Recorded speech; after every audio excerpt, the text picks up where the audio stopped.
Good morning, everybody. Welcome to Some Long Dark. Good morning, Dubes. Good morning, Skylet. Good morning, Southside, over on the YouTube side. How y'all doing today? We are live on YouTube, Kick, and Twitch. Pick your poison. Come on in and join the fun. Mikhail, how are you? Good morning. I hope you're all having a great Sunday, a great first weekend of the year, of the month, and all that stuff. Buckethead, hello as well. How you doing today? So the plan for today is we're on day 124. We're pushing towards 200 days. Right now we're in the community hall in Pleasant Valley.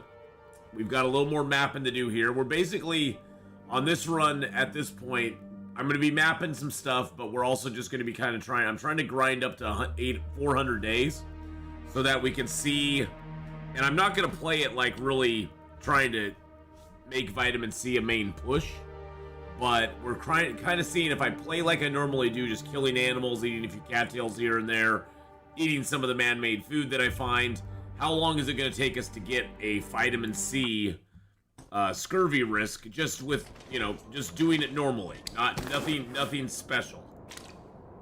And that's sort of the plan at this point, is to just test this out, and also to get a good run in and get some good mapping done. So, and exploring zones is always fun. I always seem to find new stuff that I never knew about before when I do. Which is the weirdest thing, since I've been in most of these zones for, forever. There we go. Josh Kincaid, how you doing? Good morning. All right, we got a storm, it sounds like, outside. Fantastic. And we do have a cabin fever risk coming on, if I'm not mistaken. Yes, we got cabin fever coming on as well. I thought we did. How are we doing on water? Yeah, let's grab a liter of water. We got our hide down here and our guts underneath it. If anything else that needs to be cured while we're here? No. Okay. Let's set out. Okay, it's not bad out here. It's not too shabby out here. Let's equip our crappy bow. We have a good bow down here too, but we're going to try to use up this crappy bow first.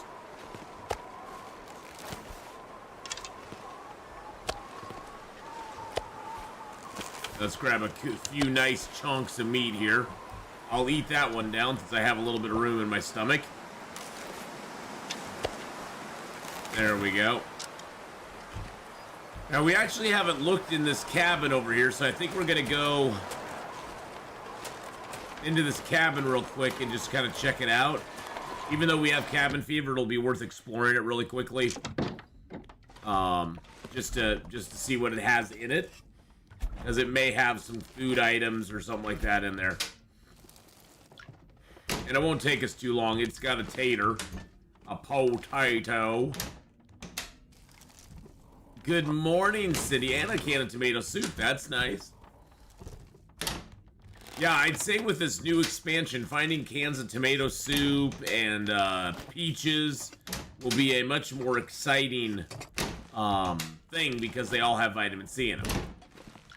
I think right now, don't I have I have a can of peaches, and I got a can of tomato soup on me, so. Piece of cedar. Another book. Ooh, a jar of salt. We sort of needing that a little bit. Another book. Beautiful. But I hope you're having a good one, Cindy. Good morning and welcome into Sunday. So this morning, boys and girls, we will be playing Long Dark for about the next 3 hours.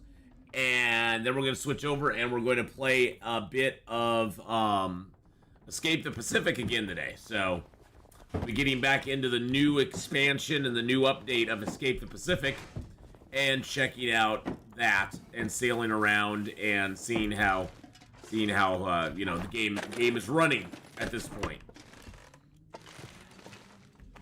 I'll take a few more books. Why not? probably get a little bit of water here. Yep, 1.6 liters is not bad at all.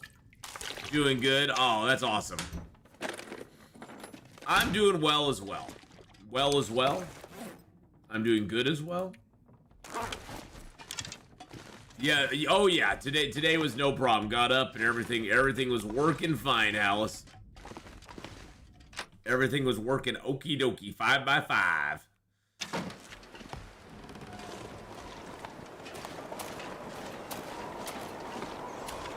Now, sometimes there'll be a backpack here. All right, that stayed. Nothing in it. That's all right.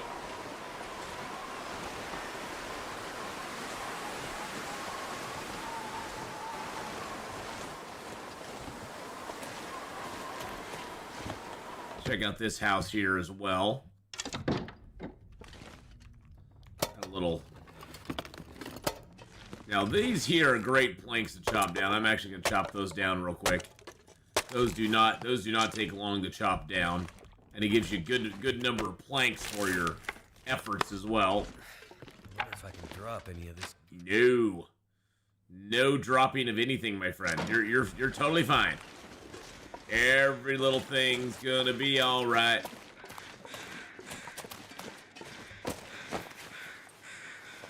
I always forget that this place has a little fire pit here that you could build a snow shelter by if you had enough materials. So if you really need to spend time outside and you wanted to have a fire going the entire time, you could build one there and have a fire that'll never get blown out. So.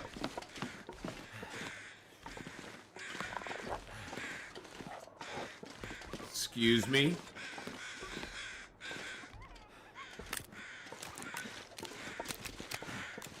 Excuse me, Mr. Wolfie boy.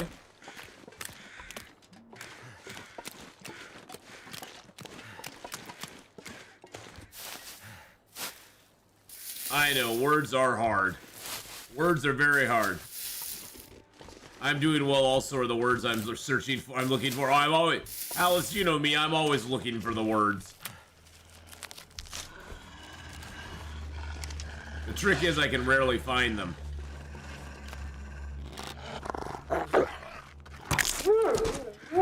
I knew you were coming for me. Heard you a mile away, sir. Good morning, Janelle. Big yawns, big yawns. To read makes English speak better. Exactly.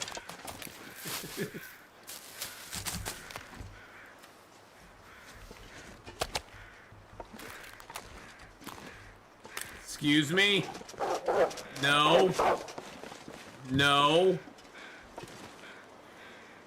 Oh, it was a ducky. I heard wolf. I heard wolf footsteps. I was like, what the hell is going on right now? Like, I thought I'd killed the only wolf in the area, and I had. But thank you, Alice, for the ducky hugs. Doggos do love me, that's for sure. Good morning, Wolf Eyes. Hello, hello. Grab some of these lovely, lovely cattails.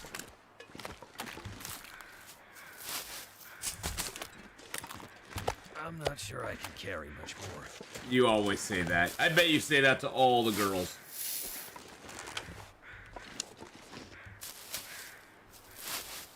Yeah, about 6,500 hours in Long Dark. Maybe a little bit more nowadays, but right around there. Oh, is the house over here actually up? No, it doesn't look like it. Well, a smaller house over here is up, though. That's okay, that's different. I usually don't get this house over here. These two are all boarded up, so you can't get into them.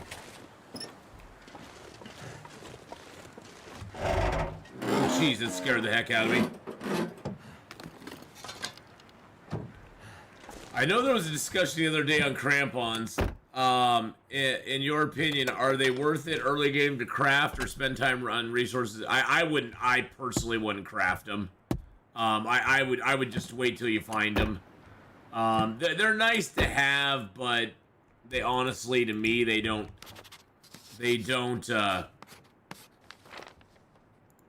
They aren't as important as other stuff, especially early game. You gotta choose early game what to spend your time and resources on. I personally wouldn't spend it on the crampons myself. That's just my opinion. Ooh, some matches and a candy bar. Very nice. And this house is up, which this house is usually not up. So that's kind of cool to actually have this house up for a change.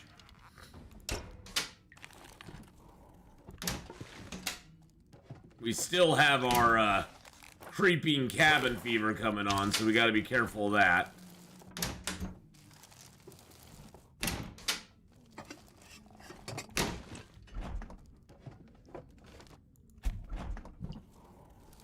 Almost 3/4 of a year.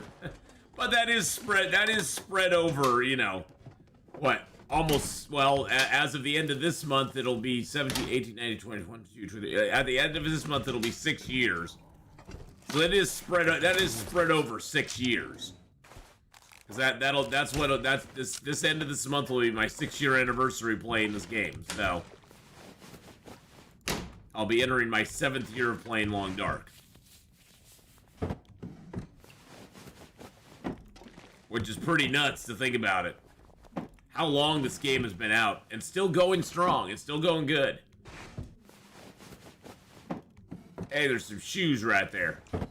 Grab them shoes. Grab them leather shoes. Regis, how you doing? Holly Bear, how you doing? Hello, hello. It's been a while, Holly, but it's good to see you. Beaver, Florida, how are you doing this morning, my friend? I hope you're having a fabulous day. And life is treating you well. Let's take a couple curds. We gotta get warmed up in here real quick. Even though we're gonna keep building a little bit of cabin fever risk. We gotta get it heated back up again because we are cold. I'm a cold-hearted snake, boys and girls. There we go. I got 5 liters of water on me. Awesome. I dig that. All right.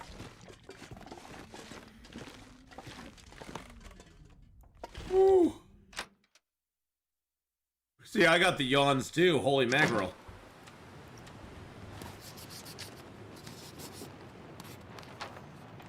Is that the bear? That is the bear.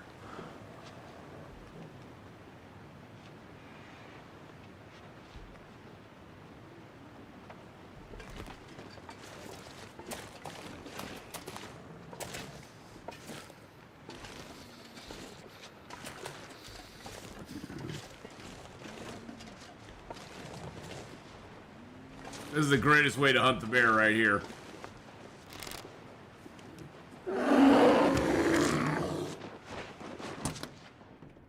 Cold is making my head feel thick.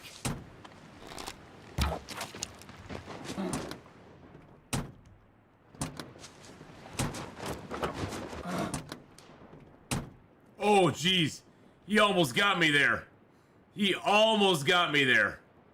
I mean, he's got an arrow stuck right in him, so he's gonna go die. I did not expect him to charge that quickly after I got out. Some days you get the bear, and some days the bear gets you.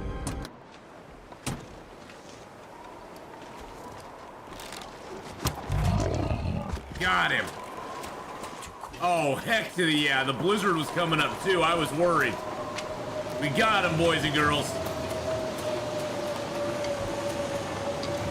Woo! Let's go. And then the blizzard. Yep. Hey, Rusty, how's it going? Oh my goodness. Well, that's worth getting a little more cabin fever for, to be honest.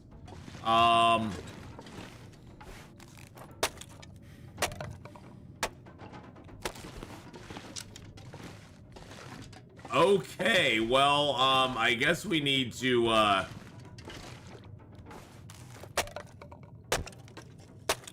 yeah. Oh, yeah. The hatchet's slowly going down. Hopefully, I'll find some, Oh, Jesus Christ. Giganto, thank you so much for the 200 bits. I barely made it. I did barely make it. I did. I barely made it. Yeah, I don't have any more whetstones right now, Hallis, so I'm gonna have to watch the hatchet, but right now I need to kind of get some more wood. So we're gonna keep using the hatchet a little bit. Alternate warming inside, then back to the truck until the blizzard passes. Unfortunately, it's so cold out that the truck will not keep me warm. The truck will not keep me warm. Yeah, I can always make more hatchets, that's for sure. I'll probably, when I go to Desolation Point, I'll probably make a couple more hatchets. To me, it's always easier to go... Sorry, I got something in my eye this morning. To me, it's always easier to go to a forge and recraft your hatchet than it is to go to, say, the Bleak Inlet or Broken Railroad and try to use a milling machine. Yeah, it is freezing cold, and right now, let's see if I can get this. I may just have to go to the cave. Oh wow, it is actually warm inside the truck. Interesting. That is very, very interesting. I wonder with my sleeping bag.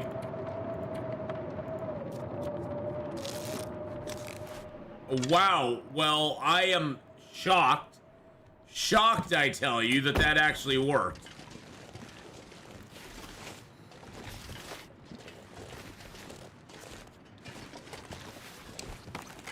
Problem is, I don't think I have my travois on me. No, I don't. Oh, well, that sucks. I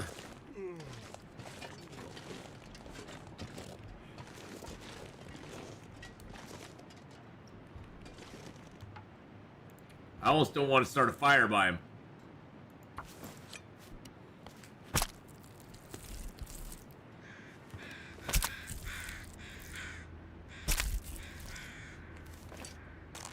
Wow, look at that. That was nice. It's gonna get a lot colder soon.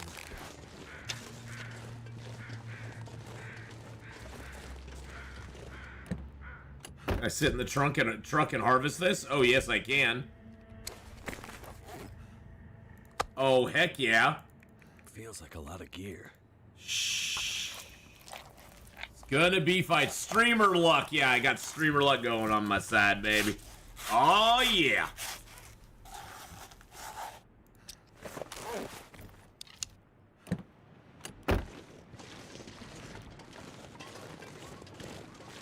Let's go ahead and drop the meat here. Grab the gut and all the hides.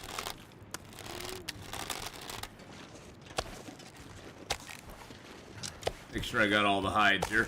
That wasn't a big bear. That's like 4, 8, 12, 16, 20. It's about a 24 kilo bear, so it wasn't that big of a bear. But that's okay. We can drop the guts and the hide in here. Yep, that's what I'm trying to do, is lower that cabin fever.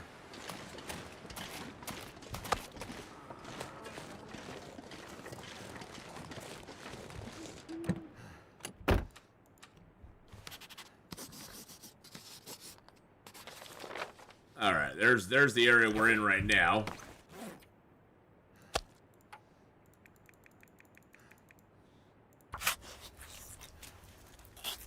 Not very warm in here, but it's better than nothing. It's starting to weigh me down. Now it's getting a little cold in here.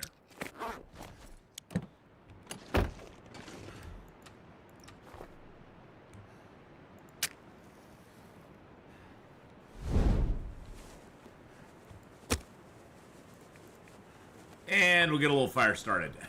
Because why not? Cook up a little bear meat. Harvest up a little more bear meat. And we'll kind of do the we'll kind of get the production chain going on.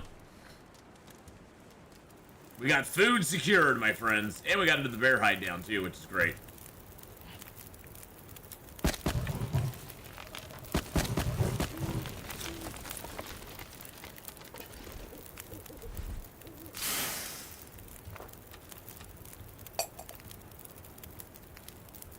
All right, get that pot down as well. Bogarty, how you doing? Good morning, good morning.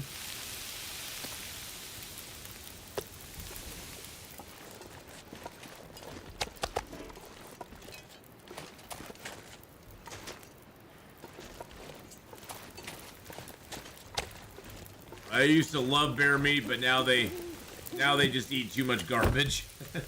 Well, they do eat a lot of humans have added a lot of things to their diets that were never there before. That is for sure.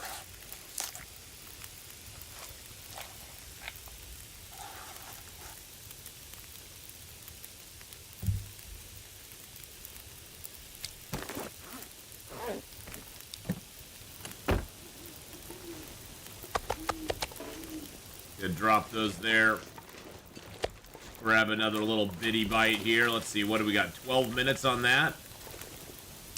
Well, I mean, we're warm out here by the fire, so I'm not going to worry about it. You get 2 kilos off of there, no problem.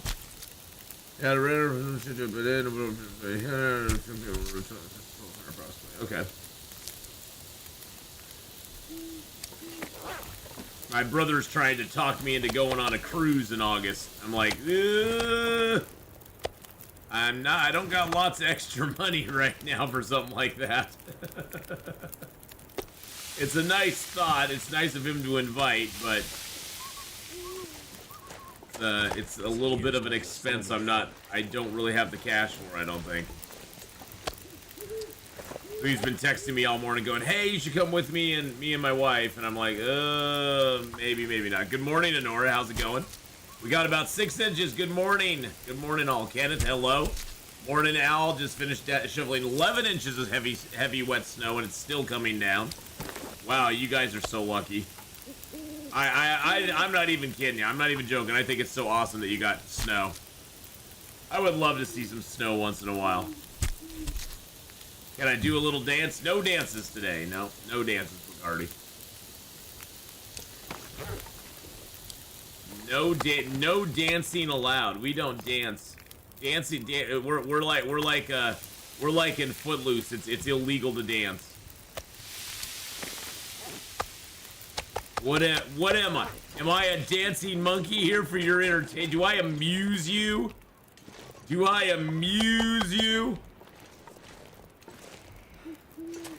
I don't rest here, man.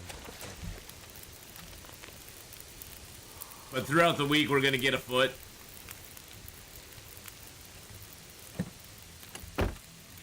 Alright, let's sleep. Funny how? Like a clown? Am I clown to you? Am I a clown? Yes, dance, monkey, dance. Do I look like a clown to you? Is that what you take me for? Joe Pesci was so scary in that. he was terrifying. Great actor though. Joe Pesci is just such a good actor.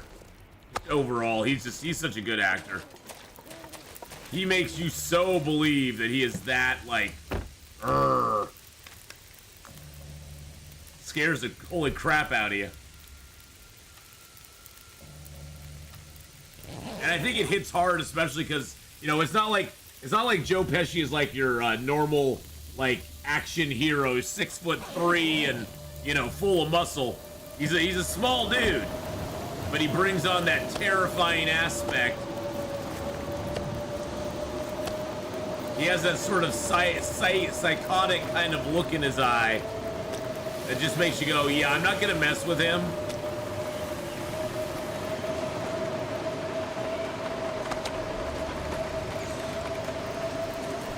Interesting, that fire's not gotten blown out yet. Well, we won't freeze in an hour, so we'll sleep for an hour and see what happens. See what happens here. He was great in Casino. Oh yeah, Joe Pesci's great in pretty much everything he's in. I'm gonna have to leave something behind.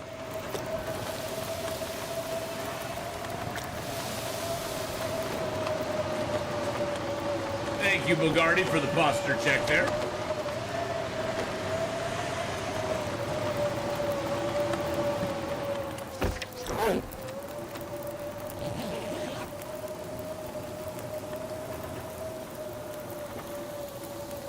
stare you gave before shooting Junior still terrifies you?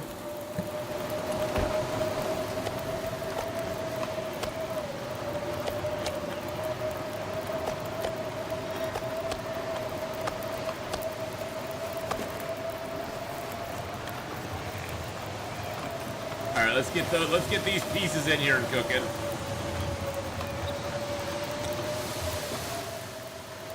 Turn that down just a little bit because that's a little bit obnoxiously loud.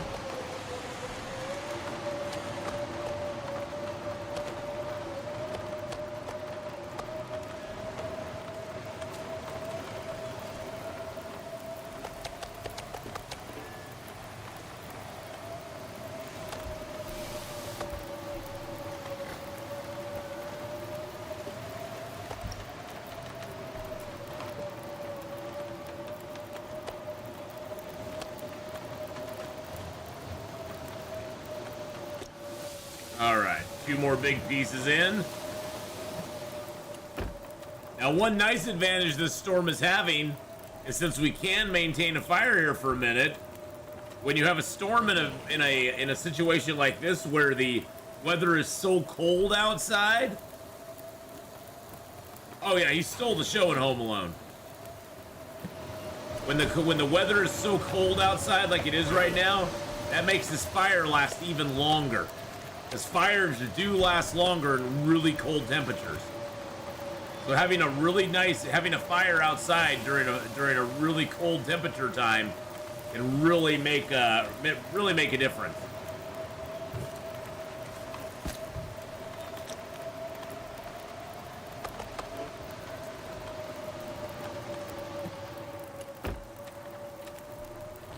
That's great. We might actually get some snow next week in Seattle. What?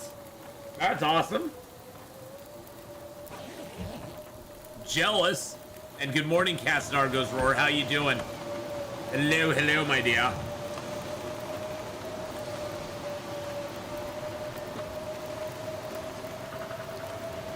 I think I got your name spelled right there. Pretty sure I did. Maybe.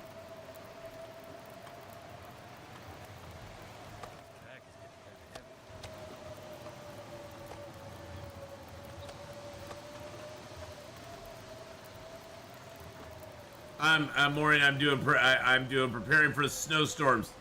Oh yeah. Well, I don't have any snowstorms to worry about, so I'm doing pretty good though. Let's grab these cooked pieces of meat here. Good news is I'm pretty sure our cabin fever at this point is gone. Yep, cabin fever is gone, which makes life way better.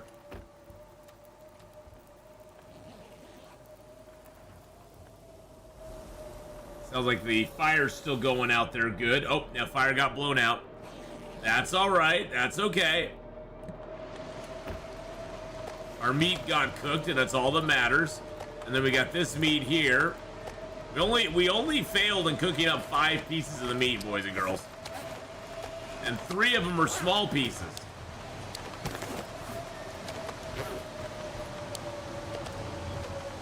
And we have no more cabin fever risk. So, let's go inside.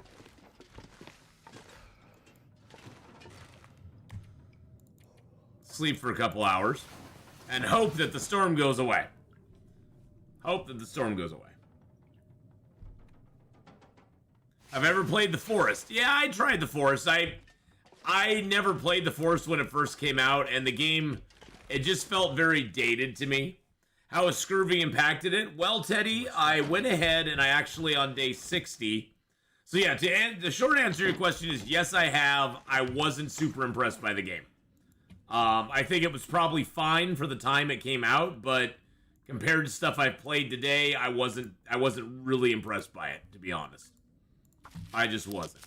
So on day 60, Teddy, I decided to test out, because we lived for 60 days, and I was like, okay, we haven't got any risk of scurvy yet. So on day 60, while we were in Ash Canyon, I decided to go ahead and just stop eating anything that had vitamin C in it. And it took us till day 76, 16 days later, I actually got the scurvy risk. And then we still kept eating no vitamin C stuff at all, and it took us 5 days to get full-blown scurvy, and then it took us 1, 2, 3, 4, 5, 6 days to get rid of it.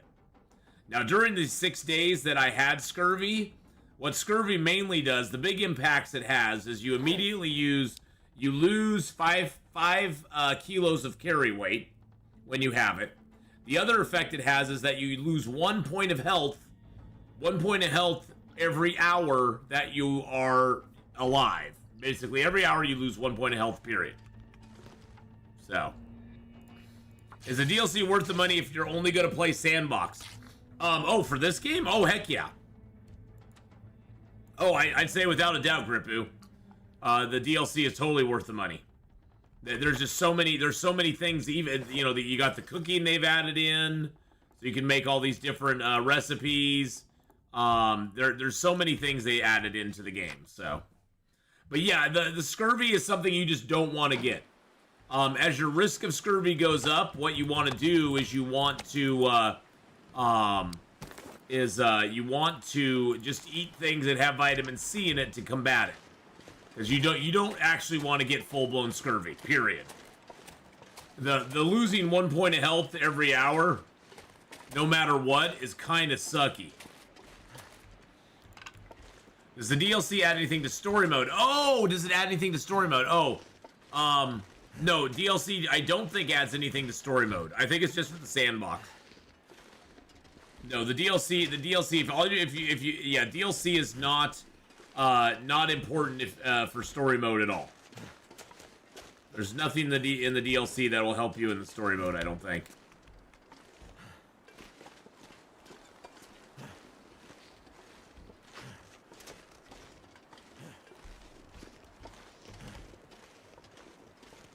So Bogardi, I don't know if you're trolling or not, but yeah, you're being kind of weird, dude. Just saying.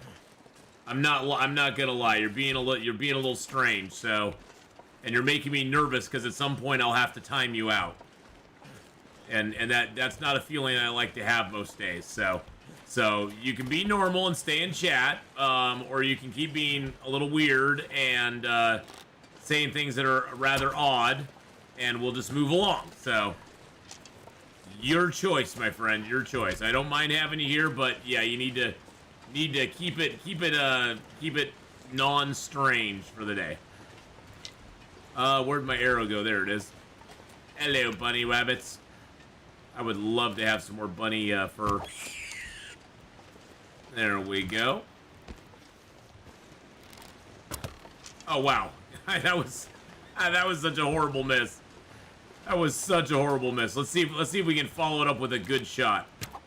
There we go. Look at that. I know the branch got that was it, Cass. The branch got in my way. I'm gonna blame it on the branch too. Yeah, that darn branch. If that branch wasn't there, I would have totally made that shot. Totally made that shot. So this is the cave that I love to see. This one here does not have a bear in it. It's the other cave that has the bear. Drop all the meat out there.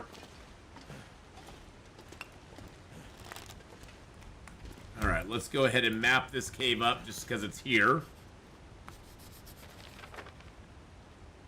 Yeah, see, we got good mapping here. We just got a map down here. You always feel guilty killing friendly critters. Oh, never feel guilty about it.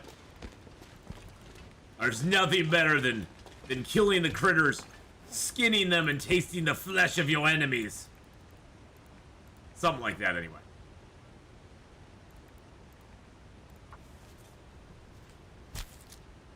Something like that.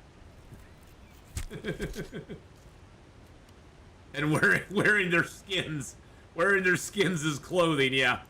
And you get to wear their skins as clothing, so I guess that's their skins and their guts. Good thing we aren't in the if we were in the zombie apocalypse, we could wear their skins and guts, and we'd be protected from the other zombies because they couldn't smell us. So there is something to be said for that.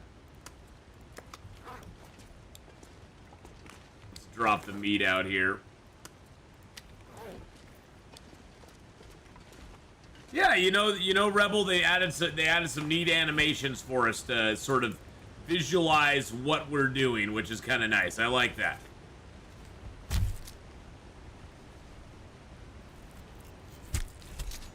Keep thinking for the team. There is no undead in D&D. Well, I guess there is undead in D&D. That would be a wrong statement that there's no undead in D&D. There is undead in D&D. There's a lot of them. Mummies and skeletons and zombies and vampires and wights. I like how the rabbit is like opened up once you've harvested him too. Now once you've harvested him, you can just do it with your hands, which is better to do. I consider rabbits your enemy. Have you ever owned rabbits? Rabbits are vicious little creatures. Man, rabbits are vicious little buggers. I tell you, man. They look all sweet and cuddly. They try to come off like they're the innocent victim, but you know, I don't believe them for 1 second.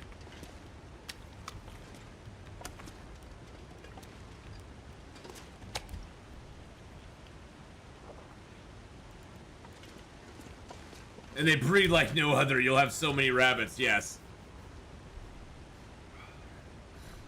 Yeah, without any predators, without any predators around, rabbits would basically like, as long as the rabbits are sort of like they're like larger sized rats. Where, you know, if you had 2 rabbits and you had unlimited food and no predators, you would have like probably thousands and hundreds of thousands of them very, very quickly. They just procreate really super fast.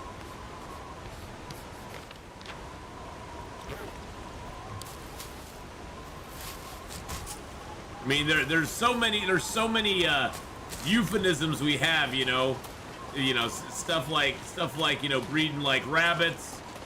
You're going at it like rabbits. You're a rabbit in real life, Bugatti. You know, we got all these sayings for it, you know. There's a reason for that. Rabbits are very odd.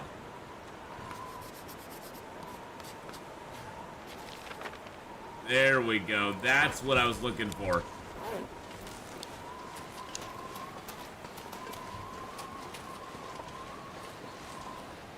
Let's grab a few more stickity boos here.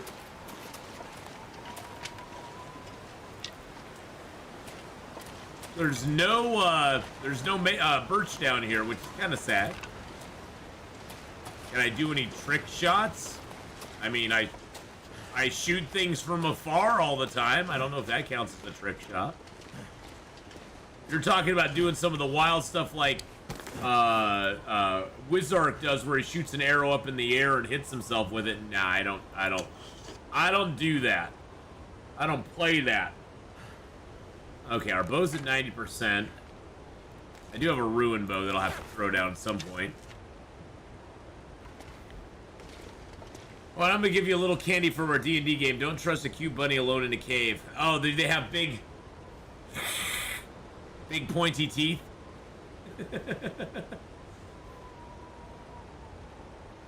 Both domestic cats and dogs were created by human breeding. They can both be destructive. Yes. To kill 2 wolves with 1 shot? No. Nope, nothing like that. What time of day is it? It's getting late. It's getting late at night. Oh, what a night. Actually, you know what? I think I'm gonna travel back to the house over here real quick. Let's travel back to the house. And then we'll travel to the other cave, the bear's cave.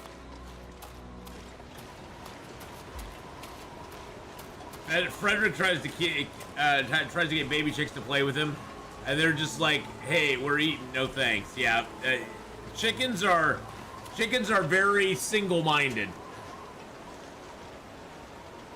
Chickens I found were very much not all of them, but a large majority of them, the lights are on and nobody's home type animal. They're very instinctual animals. They're very instinctual animals. And even then, their instincts aren't great. Hey, Stooley, how you doing, buddy? Good morning, good morning.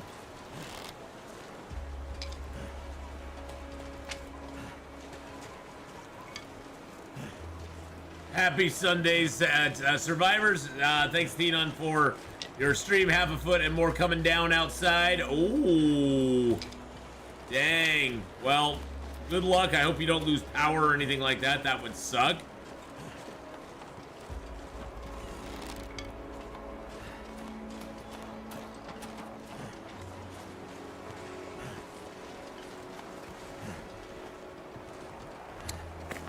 All right, let's drop the food here.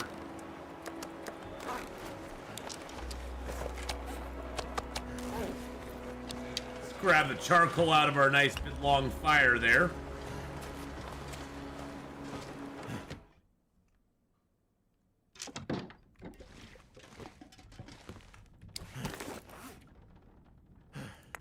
I do need to make some more arrows. Let's throw the screw and bow in here.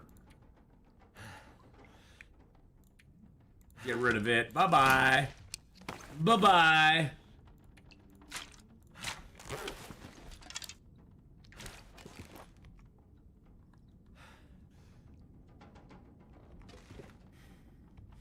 Hey, Blasphemer, how you doing? There's also a habit of bringing your bringing you trophies. I love how they... I love them, but I don't really need your half-dead bird. Yeah. Cats do love to spread the love, don't they? They love to give you things that you never knew you wanted or even asked for. It's incredible the number of bases you have in one map only. I try to consolidate after a while.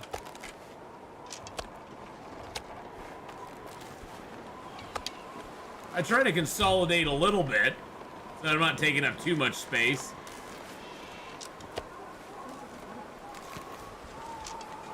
Alright, let's go over to the bear's cave here. And then tomorrow we'll wind up to the top and check out the cave between here and Coastal Highway. And see if we can get some coal.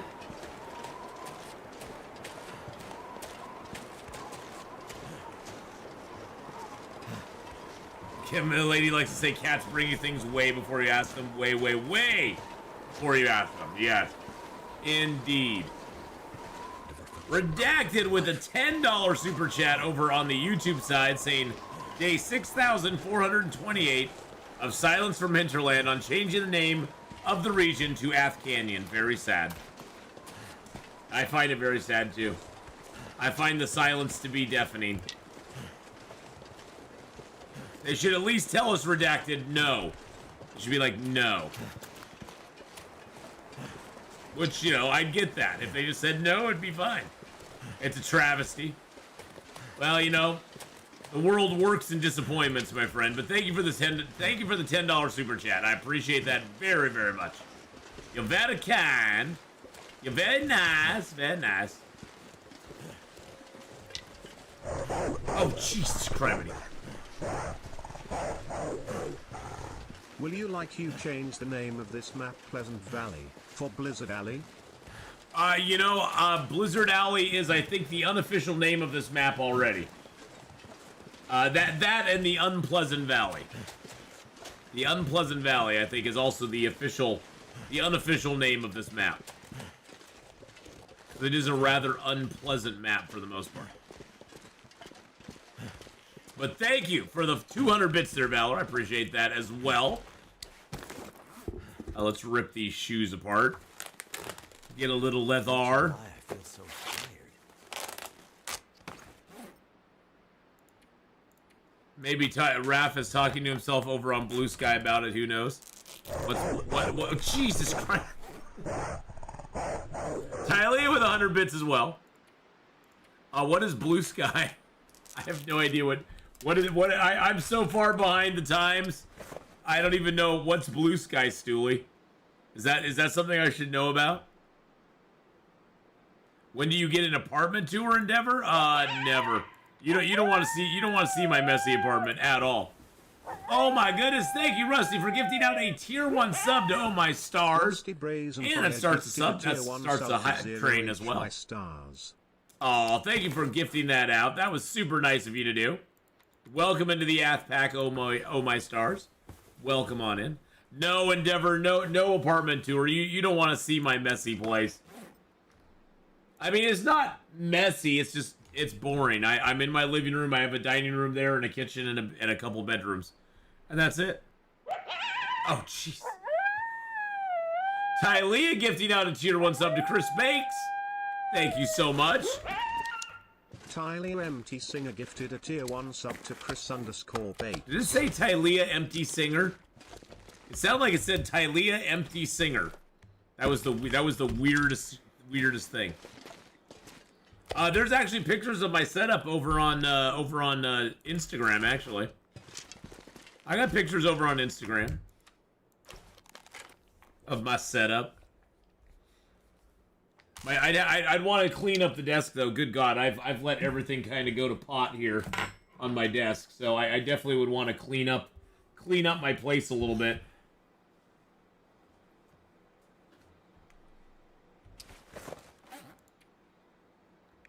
My house isn't the neatest house in the world. I'm not a great housekeeper. Oh, jeez. Stooley just gifted out a tier 1 sub. Bogarty, welcome into the Aft Pack as well. Stooley gifted a tier 1 sub to Bogarty. Stooley, thank you for the gift there. 22 gift subs in the chat. Thank you for the gift sub there, Bogarty. Welcome on in. We'll get some points out here to all you boys and girls on the Twitch. Oh, Jesus Criminy. Oh my God, that scared the crap out of me. Dude just gifted out 5 subs, going out to Griffin 30K, Lynette Melody, Jacob, Nocturnal Druid, and Gorgonza. Dubes! Oh my goodness, man. Let's add in like 10 million points. Because we got all those gifted subs and that. And that's putting the hype train almost to level 3. Or almost to level 2. We have it all the way through level 1, almost to level 2. Holy crap. Thank you for the gifted subs, everybody. You guys have just been rocking it with gifted subs. Thank you so very much. Welcome in all new Ath Pack members. We're bringing you all in. Oh yes, yeah, let's get that posture check going on. Oh. There we go.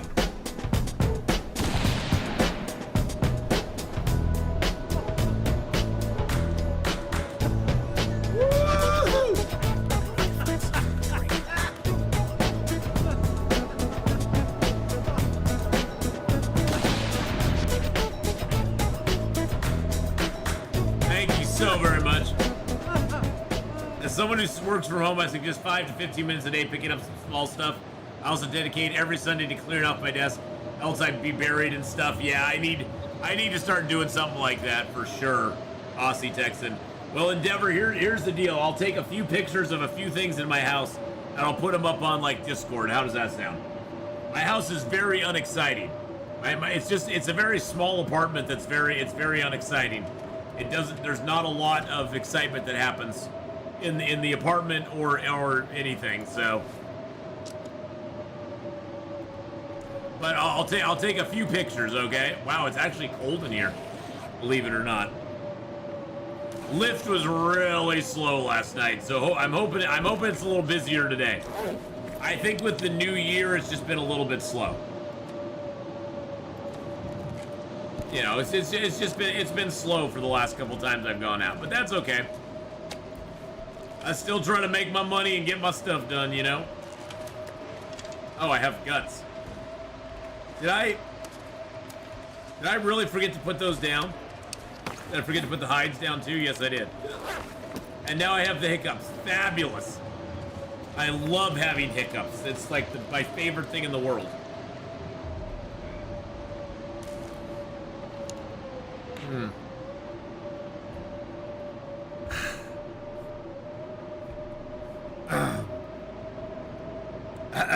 Okay, there we go. That's better.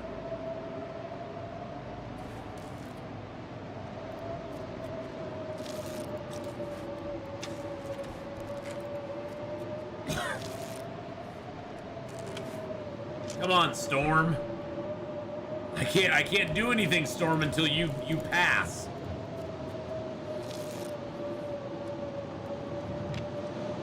Thank you, Unpleasant Valley, for a fabulous day in the wild. Wow. Well, at least we're getting some good outdoor time. I guess that's something.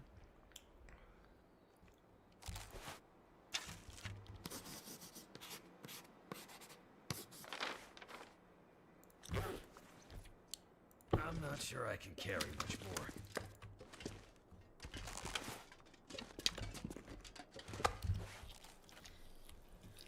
But yeah, January is the time to scream about how much you spent last month. That is for sure. All right, we're going to go down, around, and up. Right up there is the exit out of this zone into Coastal Highway. We're going to travel down this direction. There might be a wolf down here. I'm not sure.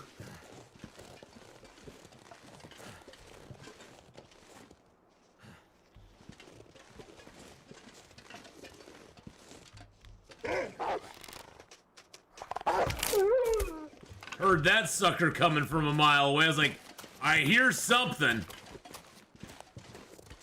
That's cool. That's so crazy. He was coming straight at me from that tree, too. It's like, I know there's something over there. Well, I knew there was a wolf in this area no matter what. And then I heard those little footsteps. It was like, yeah.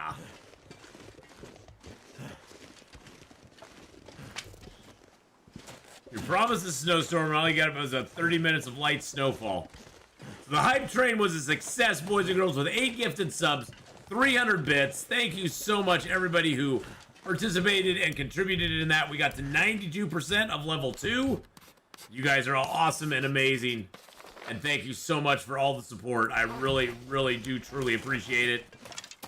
You guys were so awesome last month, and you're being awesome this month already, so... Thank you, thank you, thank you.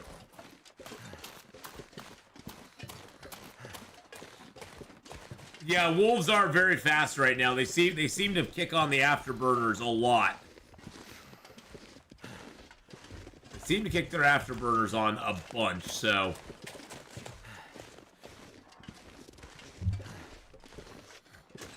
Hey, Lithar, how you doing? How's it going today, Lithar? I hope you're having a good one.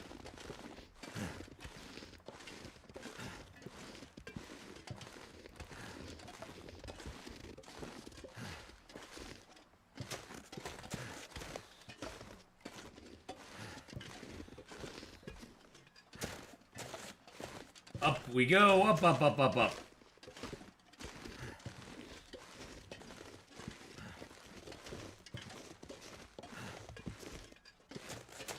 Need to find some place to escape this cold. Snowing lightly now, getting ready to really start. Can't help think of this game when it's coming down. Thanks, Atheenon, for making it fun. Oh, of course, Zilla. Glad to have you here. Today I visited Pleasant Valley in real life. I recorded the last video on YouTube about it. Oh, neat! Well, everybody go over and check out Lithar's channel. Give him some love. Okay. I don't know if mapping here is going to really work or not. We'll see. Alright, it did. It got us the abandoned mine. Perfect.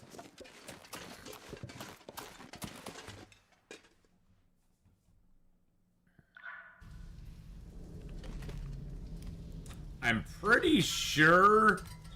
I think we looted this from the other side. But I'm not 100% sure. Let's drop these here.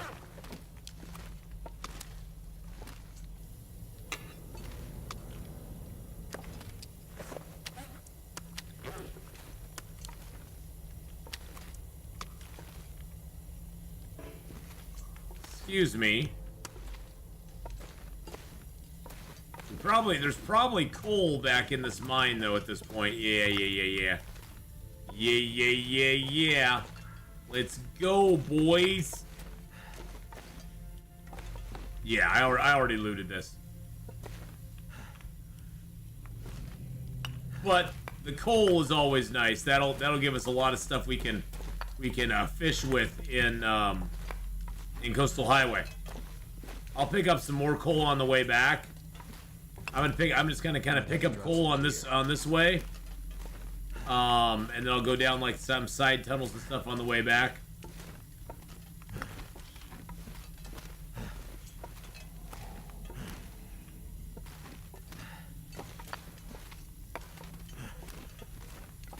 Took a moose down with 2 arrows and the revolver.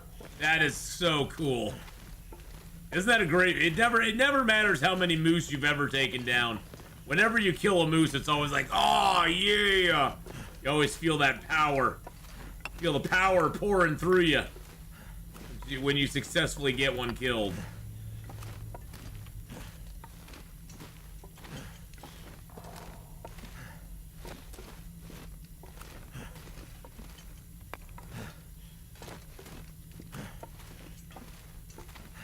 Where I am, it's negative 12 degrees. Holy crud.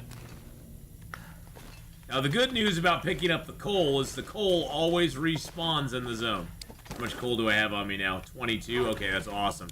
That's about half of the coal in here.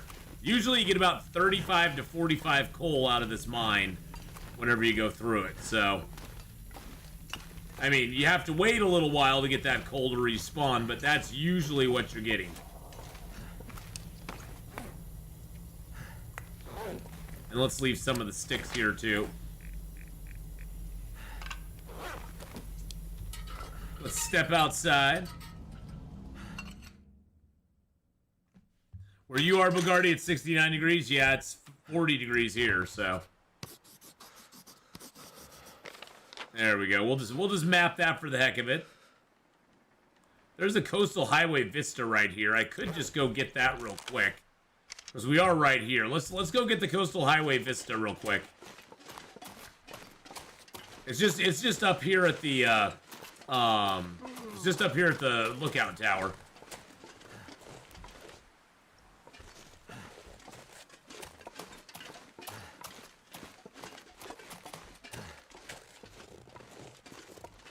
BC doesn't normally get the cold. BC gets some cold now and then, doesn't it? Doesn't British Columbia get some cold? I think it does. It's north enough. I mean, maybe it depends on where you are in British Columbia.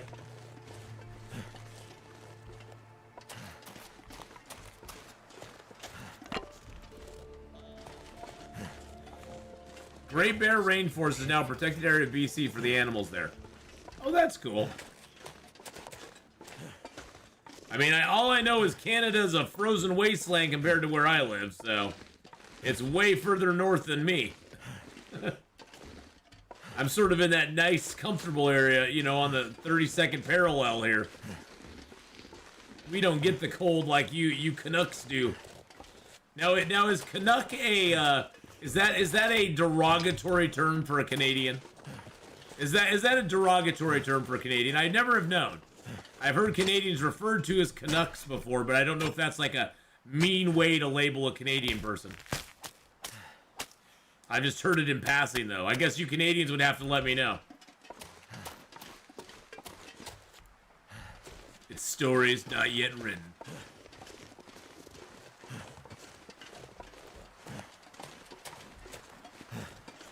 Look at that! Look at that view. Look at that view of Coastal Highway. The most derogatory term is Canadian, because it indicates that they are, in fact, Canadian. You're not Canadian, Bogardi. Let the Canadians speak.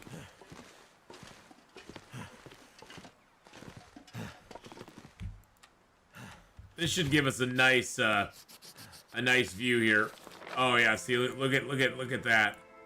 That gave us so much. I mean, the Coastal Highway is like halfway mapped now.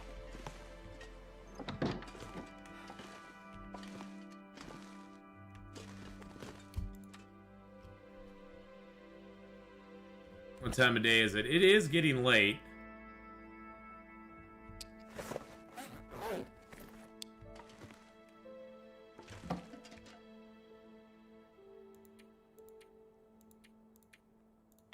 Throw that in there. How do I know? No, I just know you're not Canadian. I just know it. It's instinctive. It's one of those instinctive things. I just know. I just have this sneaking suspicion you aren't. Nothing specific.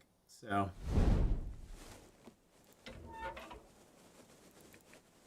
But maybe I am hacking you. How do you know I'm not? I may just be playing that I know nothing about computers. I may be secretly hacking all your emails and your server and your computer, using Twitch as a back end and to get into your stuff and get all your passwords. I may be a maniacal fiend and you'd never know it.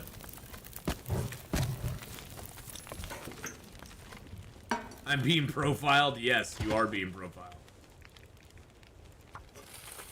That torch is almost dead. Let's grab a torch out of here. There we go. That's a good torch. The sad truth is, Bogarty, we're all profiled every day of every moment of our existence. People are making book cover judgments on us all the time, and there's nothing we can do about it. We can either rail against it or just accept it as what reality is and be like, yeah, that's okay. I'm good.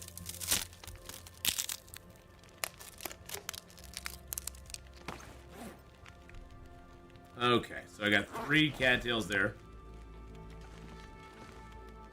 Yeah, everybody has a Twitch profile.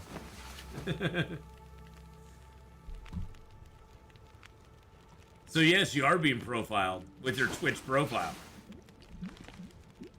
And I mean, if you wanted to say you're Canadian, you could put like a Canadian flag in your bio. You know, there's things you could do to make yourself more Canadian, you know? I'm just saying.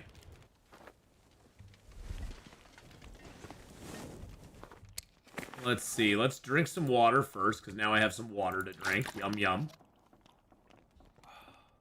And actually, I'm going to eat this tomato soup real quick, too.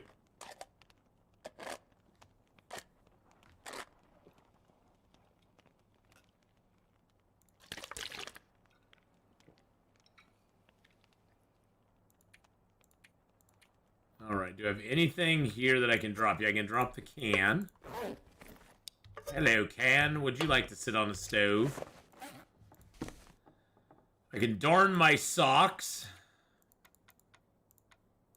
There we go.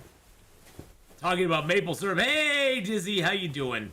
How's it going, Dizzy? I haven't seen you in chat for a while. I'm sure you've been lurking around, but it's good to see you. I hope you're having a good, happy new year. I hope all of you are having a happy new year. And I hope that, you know, the new year is bringing you lots of good stuff. Because, yeah, wow, it's 2024. Wow. We'll be a quarter of a century into the new millennium, into the new century next year. Isn't that crazy? This century will be a quarter done. That's nuts. That is nutty.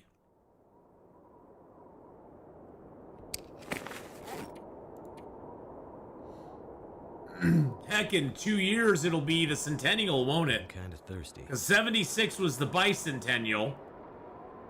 So that was the bicentennial. No, it won't be the tricentennial until 2076. No, so yeah, it'll be. So is the bicentennial in 76? It'll be 250 years in 2026, right? 80, 90. Yeah, in 2026. So that's for us Americans. That's for us Americans. The rest of the world, you don't care about it. And that's totally okay. Yes, I am Canadian. From Edmonton. I like how it auto-corrected to Edmonton. From Edmonton. I've heard of Edmonton. It's a great place. Got a lot of friends in Edmonton. Not so many in Edmonton, but I got a lot of friends in Edmonton. Really nice people over there. Good salt of the earth, you know?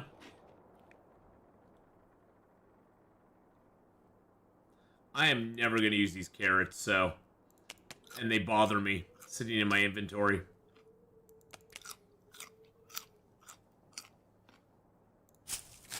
Chatting on mobile is usually it's usually yeah, it is. Chatting on mobile is, I personally, Dizzy, when I watch streams on mobile, I never chat. Or if I do, I'll maybe put something in his voice to chat, and that's it. Half our fleet of subs is stationed at the West Edmonton Mall.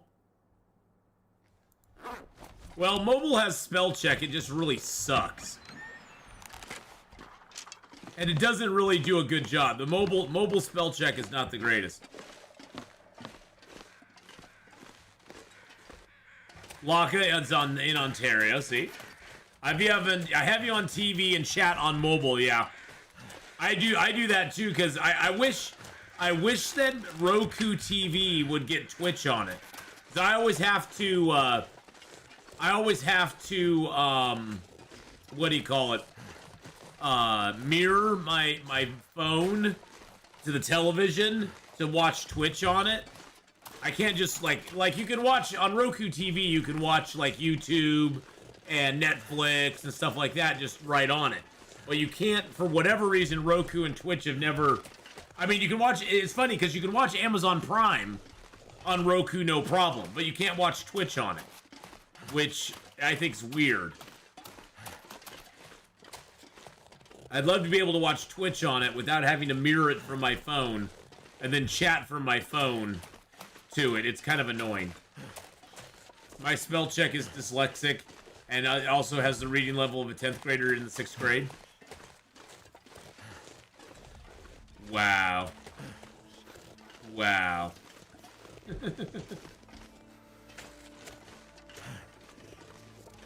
Jurnus, how you doing?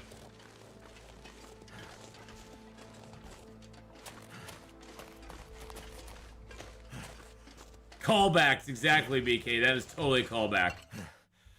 Totally a callback. I know I can't feel my hands, but that's okay. We're gonna get back in here. We're gonna pick up some coal while we're here. As much coal as we can. This is my second monitor while I play WoW. Oh yeah, that's always a good way to go. I will often multitask while watching streams. I will often have other things happening.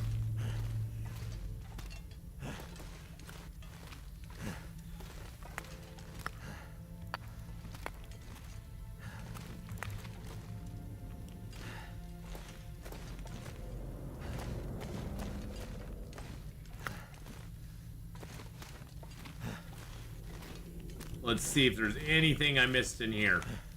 I don't think so. Yeah, I got the crates there I could break down if I really wanted to. But I don't want to, so we're not going to. Now, we came up that side, so we're going to go back on the left here.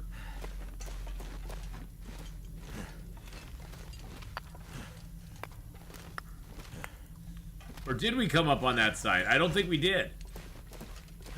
I don't think we actually did.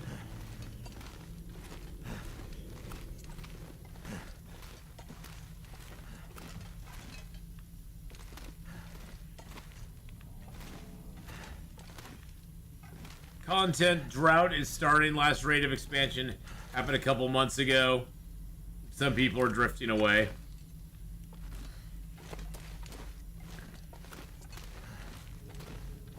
Yeah, that's that's what I found with a lot of mobile games. It just kind of like people would kind of drift in and out of it sometimes. I mean, there was a really hardcore.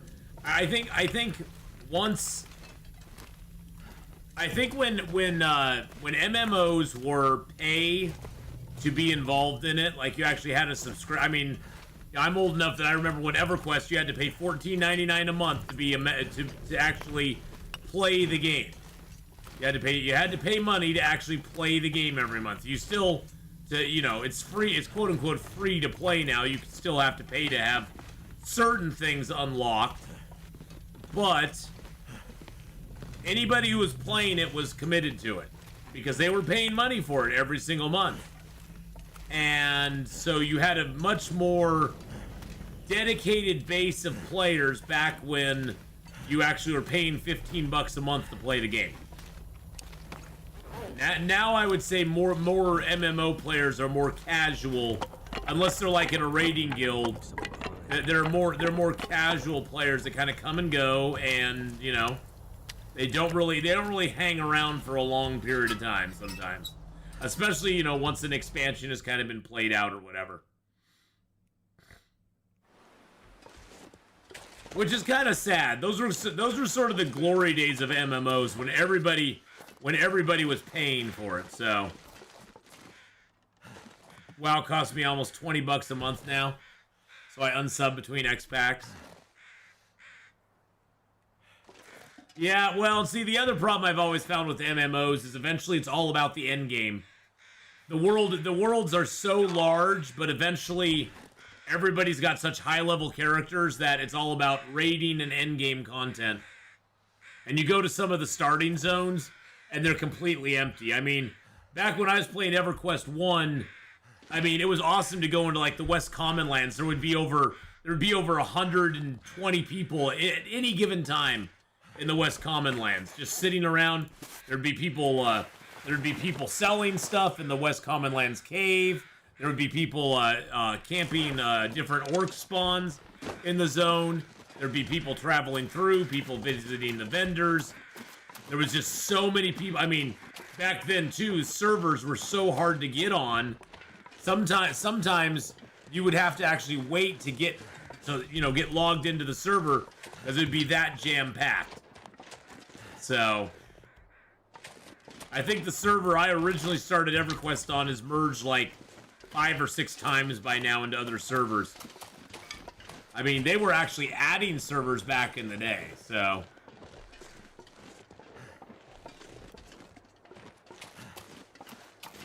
I just broke 800 unique pets the other day. Holy crud. Fingers feel numb. That's crazy, Durnus. I used to love Baron's trade chat.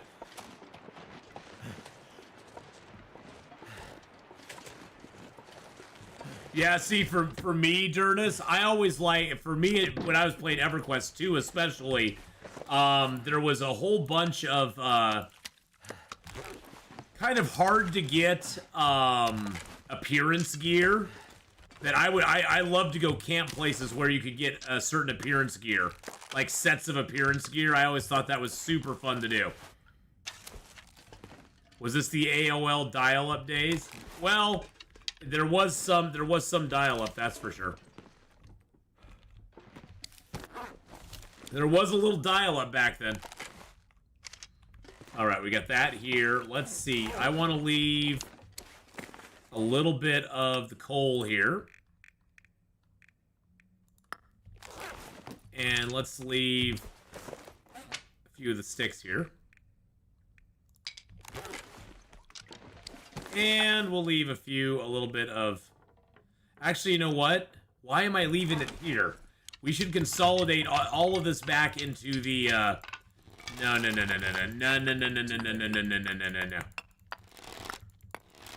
You were playing Lineage 2 back then? Yeah, well, I mean, I was playing EverQuest 1 and 2 pretty much through 2014. That's when I stopped playing EverQuest 2. EverQuest 1 I stopped playing a little bit before that. But EverQuest 2 I stopped playing back in about 2014. It just was all about raiding at that point. The raiding for me was always the least important thing of the game. I think there was a couple things that sort of ruined MMOs for me. I mean, I know a lot of people probably disagree, but I actually preferred MMOs when there was no voice chat. That's probably controversial to say, but I actually preferred MMOs when it was all type. When you had to type everything.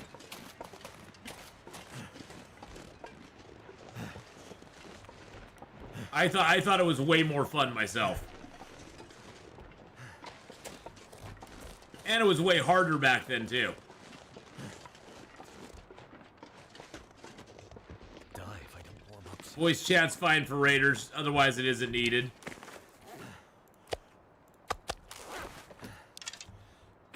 Yeah, I liked MMOs when there was no voice chat, when you had to do very long corpse runs. When your corpse, when if you died, you basically respawned at your original your bind point, and you had to run naked back to your body and loot all your stuff off your body. That was awesome. I always called that stupid tax. Because there was places in the game that you probably shouldn't go. And you learned really quick where those places were if you had to pay stupid tax.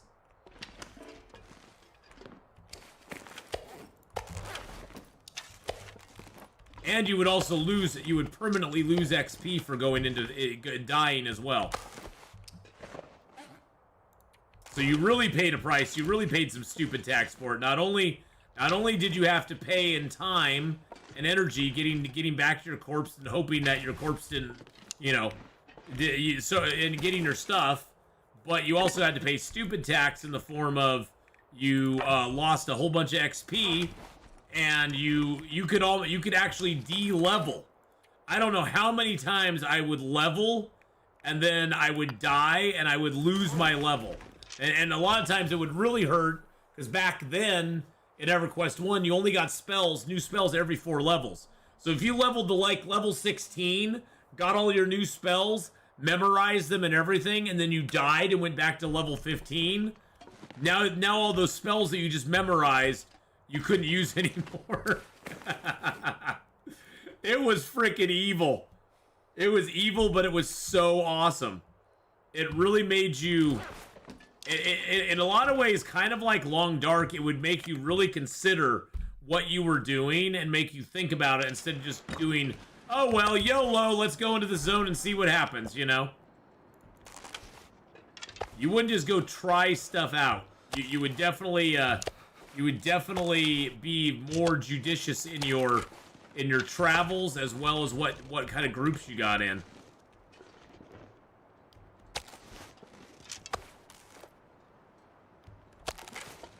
Ah, the good old days. Need to find some place to escape this cold. You know, back in my day, we always had to corpse run. Now I'm just a corpse on the run. I know you're cold, buddy. We'll get inside here soon. Don't worry about it. We'll get inside here pretty soon. Don't worry about it. It's gonna be just fine. Everything's gonna be all right.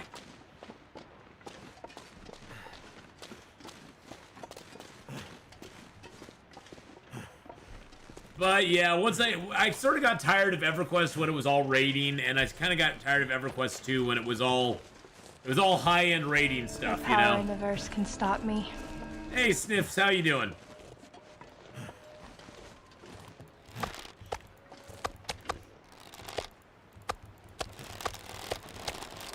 $53, excellent. Oh, it looks like another blizzard's coming on. That's always awesome news. Love me a good blizzard. Thank you for the posture check, UC. I appreciate that. And hello, UC. How you doing? We are, boys and girls, on day 129. We're pushing towards that 200 days, slowly but surely.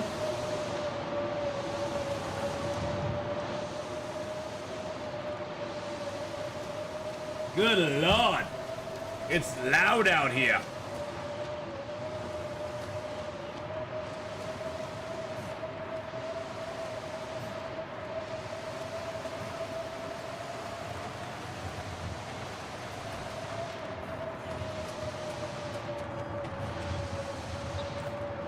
So we got a bear down a little bit earlier, UC, and everybody else who's just coming in. We did get a bear down, and we are just bringing his stuff over here to the stoop. Let's go inside and get warmed up real quick.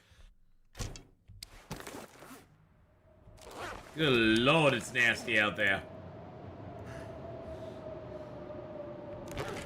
I really only have 6 arrows left right now, huh?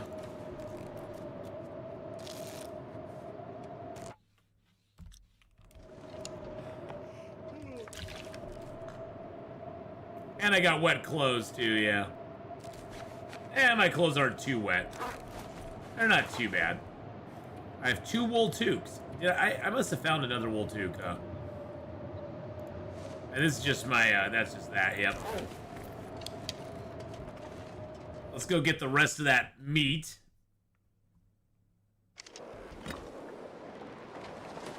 The nice news is there's no wolves out in this weather. Or there shouldn't be any wolves out in this weather.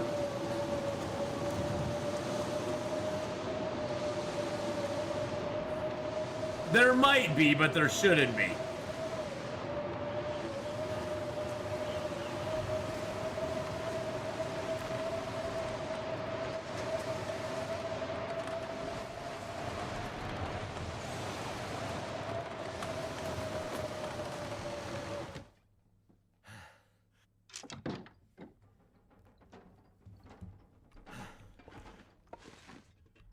All right. Let's grab the rest of this uncooked meat. Too much stuff to carry. Hello, rabbit.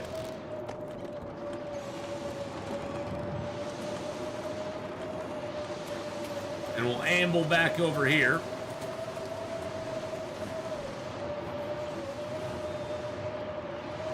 Oh man, the storms are always so loud. I always like turn my volume down when the storms are going on because it's so loud in the ears. Juan, how you doing, by the way? Hello, hello, over on the YouTube side. How's it going this morning?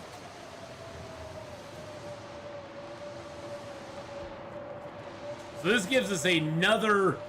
This gives us another bear hide, which we have, which is great news. Any new features that are working as intended? Not really, Dizzy. Nope. Everything's pretty. The only thing I'd be aware of is if you're using the travois, if you're using the sled, I would be careful going downhill. If you get too steep, it'll sometimes tell you can't go any further. And if you drop it, it'll sometimes disappear. So make sure that the incline you're going down is not too much, because it can make it hard on you. And it could possibly make it disappear on you. So if you're worried about an incline being too steep, you might want to unload the travois before you go down, and then use it. You know, unload it except for like a stick or something, and then go down and see if it disappears. It's kind of a pain. They supposedly fixed it, but there's been people still reporting that they're losing their stuff. You know, they'll lose a fully loaded. They'll start to go down the hill. They'll say you can't go any further. They will stop, try to back up. They can't back up. And then they drop the travois, and it just goes poof and disappears into the snow. My rule of thumb is if the incline would give you a sprain risk, don't risk it with the sled. That's probably a good idea. That's probably a very smart choice to make.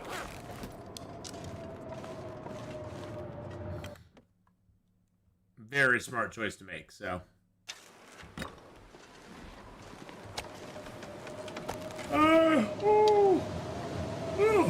I did not sleep. Oh, I didn't mean to go inside. I was trying to pick up the deer meat. I did not sleep real well last night, boys and girls, just to let you know. If I'm a little loopy today, I didn't sleep super well last night. Didn't get to sleep till probably like 2 in the morning. Like, fully asleep. I kind of dozed before that, but I didn't get fully asleep till like 2. At least that's the last time I kind of bleary-eyed looked over at the clock and went, oh god, it's 2 frickin' o'clock in the morning. Are you kidding me right now?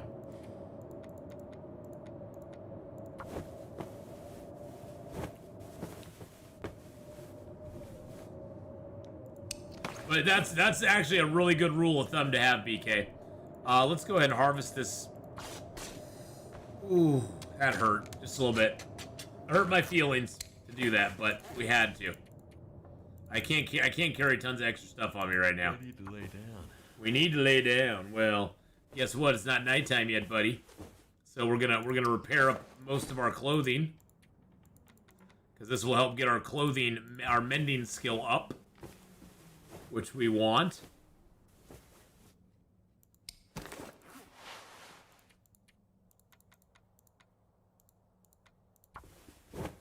And always use your fishing tackle to repair if you can. It takes a little bit longer with your fishing tackle, but sewing kits are kind of like whetstones. There's not a lot of them. They're in the world. Don't get me wrong. There's just not tons of them in the world. So you don't want to waste them if you can avoid it. And fishing tackle does just as good a job. It's 40 minutes or 25. So it is a lot. It is extra time, but I actually am wanting to use more time right now, so why not do it?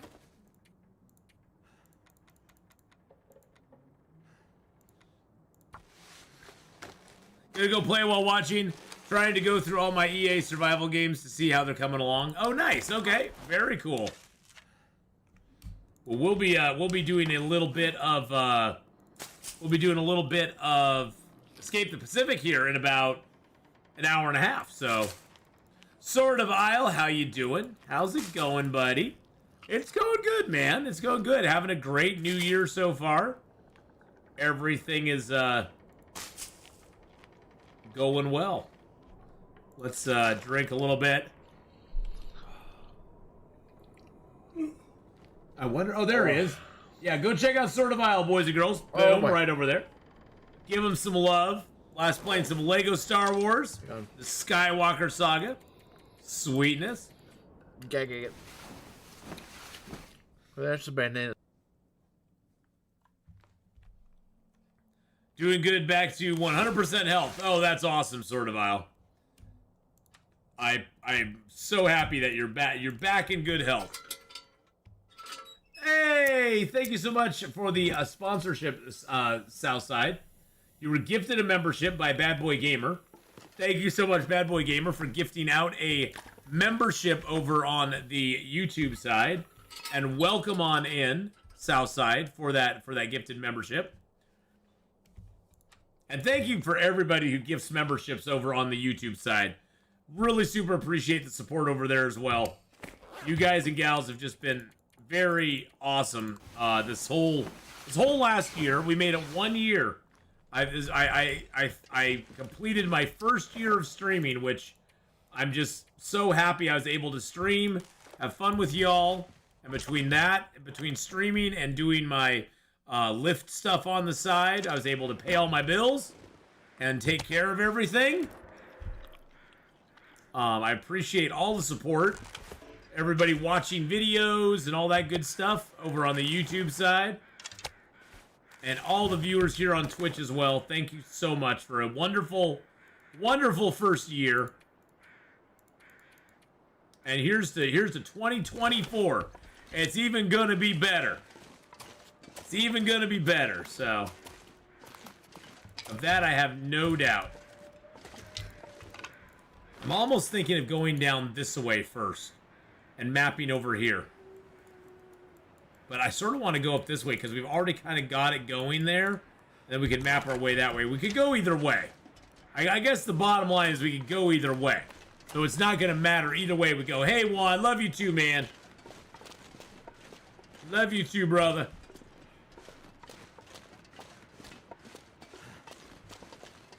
Wow, look at that. Look at that beautiful. Oh, let's see if we can get that from the bridge.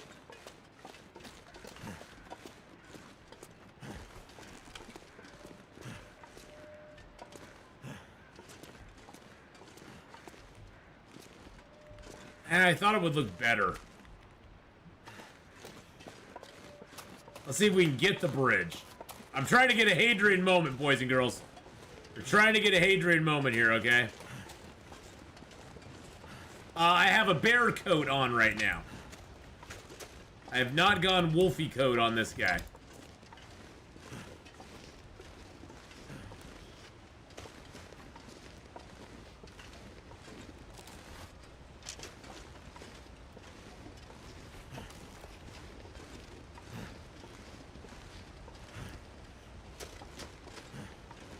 Trying to find a good spot for a Hadrian moment around here.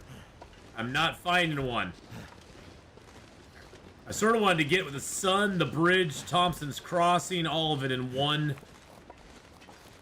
vision there.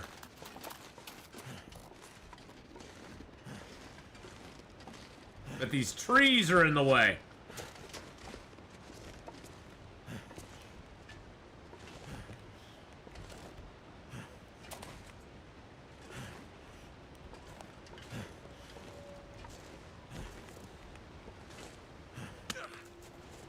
Really?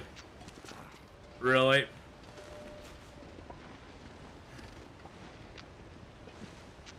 about as good as we're going to be able to do. That is a hatred moment right there, though. Let's even get a little mappy going here. This morning I've been doing stuff in Streamlabs chatbot. Oh, nice! Getting some stuff set up. That always just is a... I always found that just to be a time sink, bad boy. I mean, it's not like it's a bad thing, but it is always just a time... It's always a time sink to get stuff done in that.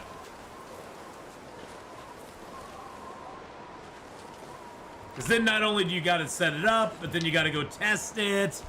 Yeah, I broke my leg. Yep, I broke my leg a little bit. Twisted my little ankle. My poor little glass ankle got a little twisted there. It's okay, though. We'll be fine. We'll go inside here and bandage up real quick.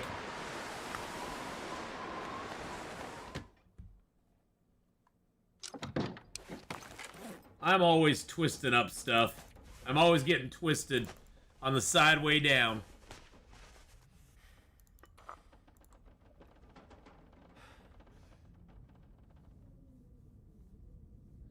I use chat, which alerts me when someone texts in character to help me, but sadly it stopped working. Oh, that sucks. Hate it when technology fails us.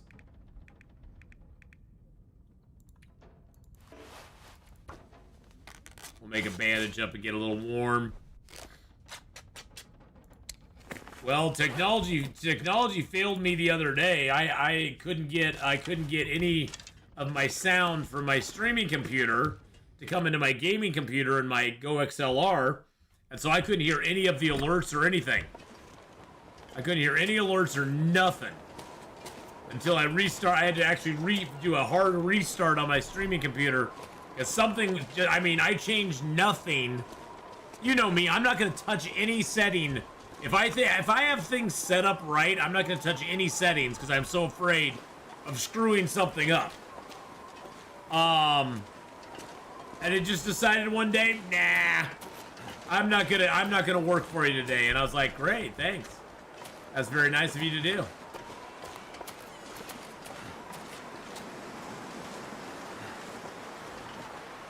I don't understand the waiting time when you're near your bed instead of sleeping. I don't.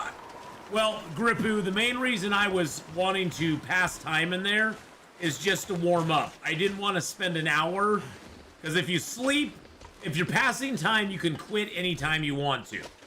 If you sleep, whatever you're sleeping, you're gonna sleep that entire time that you've allotted. It will not wake you up until it's either done or you're fully rested. So I didn't want to. I just wanted to get warmed up. I didn't want to actually sleep for a full hour and waste that time. So that's why I passed time in that specific instance. Because it was just going to be, a very short amount of time.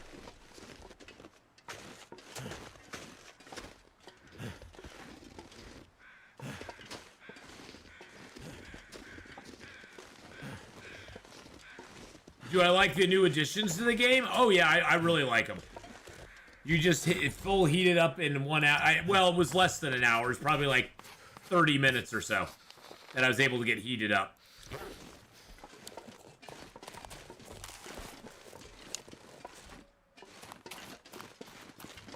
Plus sometimes you don't want to get, you also got to remember when you sleep, you get rest back as well. Hey, thanks for the sub over on YouTube there, Kenny Jensen. And sometimes you don't want to get your rest back because you want to get tired enough that when you finally do go to bed, you can actually sleep. I'm gonna climb up here and see if I can get another map. So there's different reasons why sometimes I'll sleep, sometimes I'll pass time. It's pretty much up to the player, though. I don't think, honestly, there's a right or wrong answer to it. It's just sort of what you're feeling in the moment. All right, that's giving us a good little doodad over here.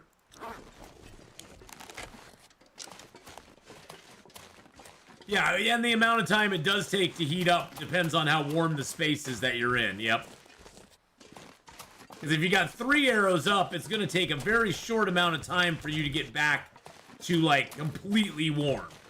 Whereas if you only have 1 arrow up, you're going to have to probably spend an hour or maybe more getting warm back up. Bad Boy Gamer gifting out another membership over on the YouTube side. Justin, welcome in. Justin was just gifted a membership by Bad Boy Gamer over there. Thank you so much for another gifted membership, Bad Boy Gamer. That's so nice of you to do. Sadly not played since the last update content we paid for. Oh, there's been so much they've added, Sword of Isle. When you get back into it, my man, you will see all the stuff they've added. There's been a lot of things they've added in. So, believe me, you'll notice the difference in the stuff that there is. I sort of want to get up here and see if I can map up here as well. Yeah, if your clothing's wet, you won't get warmed up as quick either, so.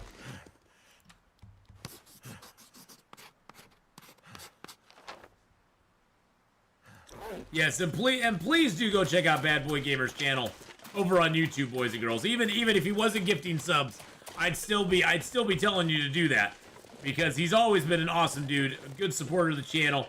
Always comes in, has a good channel over there himself. So never had the special clothes, so I always need a campfire. Campfires everywhere because that's the only way you can think in the beginning. Oh yeah, campfires are very important in this game in the beginning. They're very important in the game even after the beginning. Even after the beginning, campfires are really super important, and you still need them. Just because you get late game, it's not that you don't need campfires, it's just that you don't need them as much as you do in the beginning of the game. Because oh, Bad Boy, dude, Elephant Juice now is a sponsor on the YouTube side as well. Welcome in, Elephant Juice. And Bad Boy Gamer gifting out another membership, dude. Thank you very much, man. But yeah, once you get the better clothing, Grippu, you definitely don't need to light as many fires, because you can go ahead and you can sort of moderate your cold and your heat a lot better, because like usually later in the game the outside's still cold, but you get to the inside and yeah, see, like the inside for me right now is 18 degrees, 3 arrows up on the inside area. Where on the outside area, it's 2 arrows down. It's -10 out here, +18 inside. So you definitely can ease up a little bit on it later on in the game, which is nice. Actually, I'm just gonna take the meat, get them cracked open just a little bit.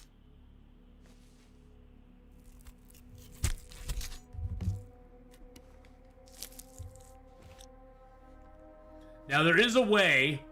So people have asked about micro harvesting. You notice how I got 0.2 off that.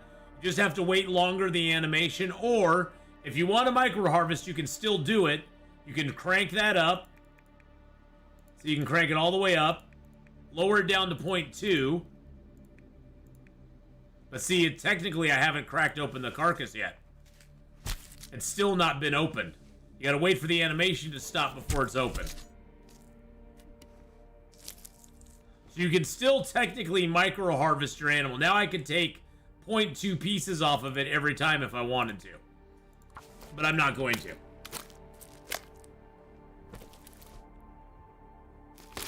But you can still micro harvest in a way. It's just not as easy to do as it used to be. It used to be super easy. You just start, stop, start, stop. You didn't have to really pay a lot of attention to it. Now you have to be a little more manipulative with it if you want to micro harvest your meats.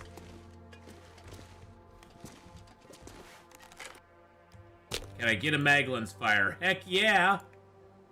Heck yeah! Let's go Maglin's fire! Woo! Let's go! Oh my goodness! Bad Boy Gamer just gifted out another membership on the YouTube side. The General Mom. Bad Boy Gamer's on a tear today over there.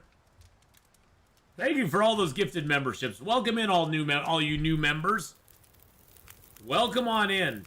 Go enjoy some Witcher 3 exclusive content. All right. As well as you can see the very controversial LA Noire content, which got me shadow banned almost a year ago now. Got me shadow banned over on the YouTube side. Which was a pretty interesting, I won't say banned. It basically, my channel was not promoted at all. Let's put it that way. Not promoted at all on the YouTube side about a year ago because of it. LA Noire is a very, it has a lot of very mature themes in it. And there is some full frontal female nudity on bodies that are no longer alive because it's murder mystery and that sort of stuff. And so... And there is some racial slurs and stuff in it because of the time frame that it was set in, and because of that, even though it didn't seem to have a problem monetizing it, although I think about a third of the episodes were like limited monetization on the episodes, caused my channel to basically not be promoted, to people who weren't already my subscribers.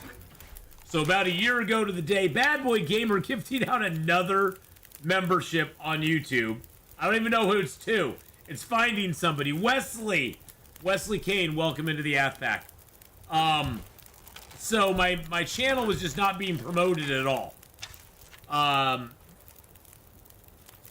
This time and thanks for subscribing, Adventures of X. I appreciate that very much. So this time last year, I saw my channel basically go flat, completely flat on subs. And my channel's never, I mean, I know my channel. My channel has never been like, oh, I'm getting, 5,000 new subs this month. I mean, my channel always grows at like 40, 50 subs a month. It's not small, it's not big, but there's always a little bit of a steady increase. And then it just went flat for like a month and a half until I actually contacted, finally contacted YouTube. Actually did it live, while I was streaming because I was so annoyed. But I contacted YouTube and I asked them what the hell was going on.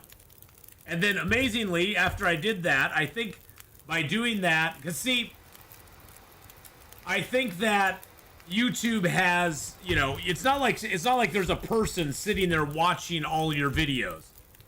It's a program and some sort of AI that is basically scanning your videos for certain images, certain words, certain themes, and it basically makes generalizations based on those. And it will, moderate it based on that.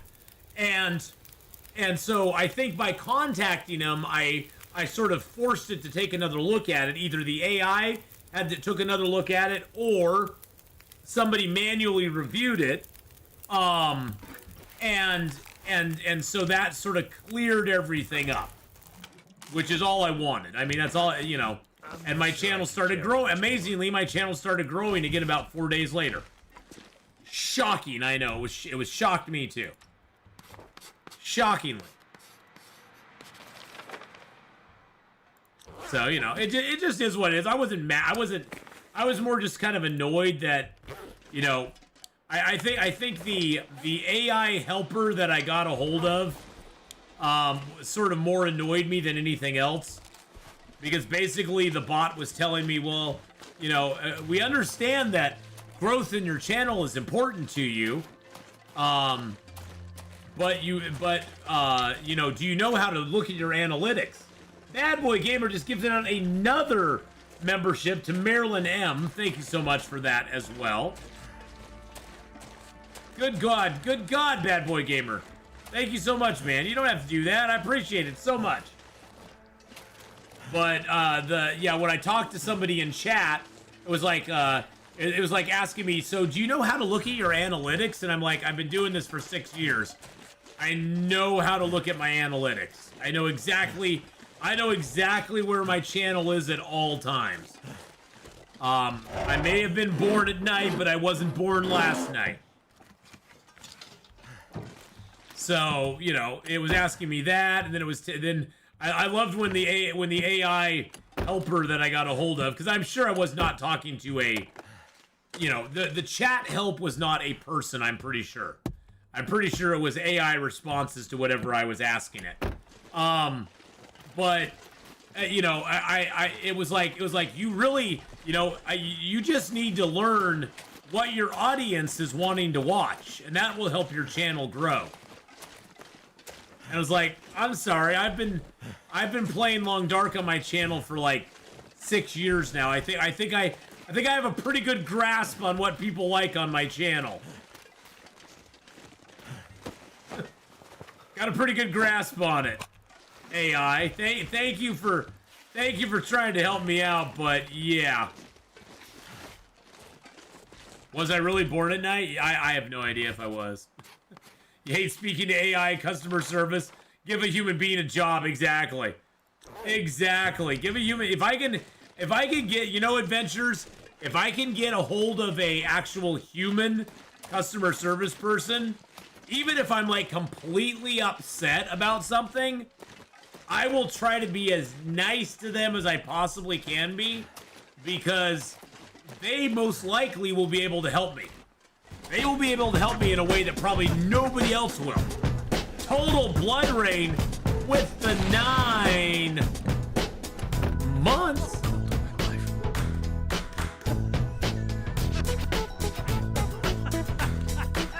Our Twitch baby has arrived.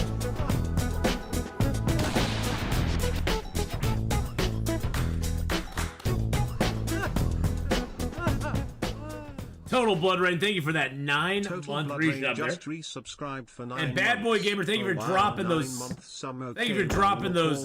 Twitch lol that suits oh Jesus Christ! So, oh wow, 9 months. Okay, well we'll call the BB Twitch. Lol, that suits this baby situation.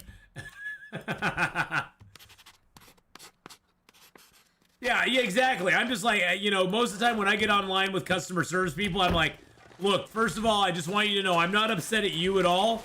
I just want to know what you can do to help me get the situation resolved, because something's not working right between me and your company, and you're the one in the middle, and I'd love your help figuring it out. You know, that's the best way to approach customer service people.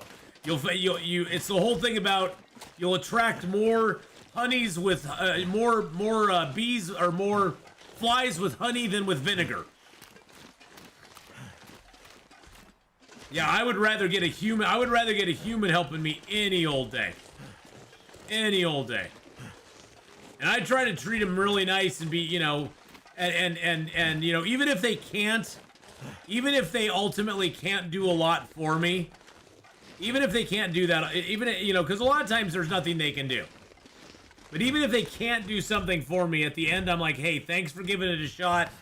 I appreciate you, you know, going out there and trying to help me out for the last, you know, 20 minutes or whatever. You know, I'm sorry we couldn't figure it out. And yeah, well, and that's the thing, Luke and Fear. I found that those customer service reps that I treat kindly, they will bend over backwards to try to help me out. Even if it's something they aren't technically, you know, they may know a workaround that the company may not want out there to help you out, but you know, it's sort of off script. But they'll be like, oh, you know, I'm not really supposed to do this. But let's see if we can get you set up with something here. We'll try to figure something out for you. You know, it's just, again, it goes back to the kindness you put out there is generally the kindness that will be reflected to you. And not everybody's going to be like that. It's not going to work 100% of the time. But you know what? Most people want to be nice if they can. I think we live in a world where most people are so jaded with how big a a-hole everybody is to them that they kind of become that themselves. And that's sad. Human customer service agents are great, but I usually get someone who may not have a full grasp of the English language. That is rough, BK, and that I will say I do struggle with. If I call up a customer service thing and I know it's been outsourced to India, and the person, I understand maybe every third word the person is talking is telling me, I still try to be polite, and I'm usually like, hey, I'm really sorry to interrupt you. I must say, I need to speak to somebody who is more fluent in English. I understand you're just trying to do your job, but I'm trying to get this resolved. If you could pass me off to a supervisor or something, I'd really appreciate that. And I thank you very much for trying to help me out, but I need to understand what's going on as well. And most of the time, if you approach it right, they won't take huge offense at it, because honestly, they probably know in their heart that they don't speak English super well either. You know, it'd be like if somebody in Mexico was calling me for customer service, and I'm trying to help them, and I'm trying to help them. I mean, I hate that companies do that, and that's not that person's fault. That's the company's fault. Yeah, that's on the company. Exactly. That's on the company for doing that. That is totally on the company for doing that.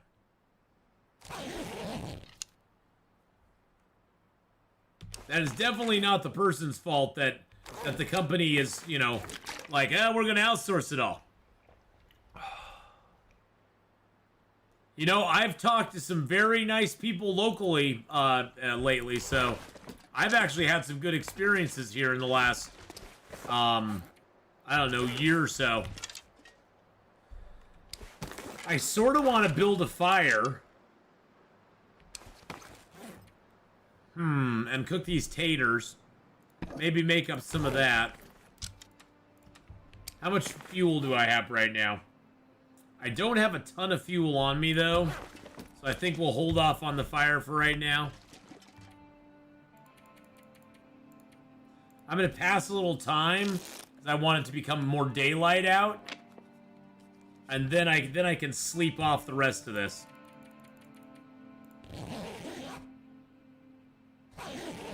While doing HVAC service, I've been in houses with homeowners who can't quite understand me either. It can be rough. A company that optimizes profits by lowering my service doesn't want me as a customer. Well, yeah, exactly. I mean, I understand it from the company's perspective that they want to maximize the amount of money they can make. And so they are trying to lower their overhead expenses, but unfortunately that kind of comes at the customer service, which kind of sucks, because you need to kind of have good customer service to keep those customers. Now there are some companies that are like, we don't care. We're there. You don't have many options. Good luck going and finding another cable company or another electric company. Since there are no others, we don't have to compete. Which kind of sucks. Go find another good internet company in the area. Good luck with that. Yeah, I sort of want to go around this way. So there's companies like that that don't care because they're your only choice.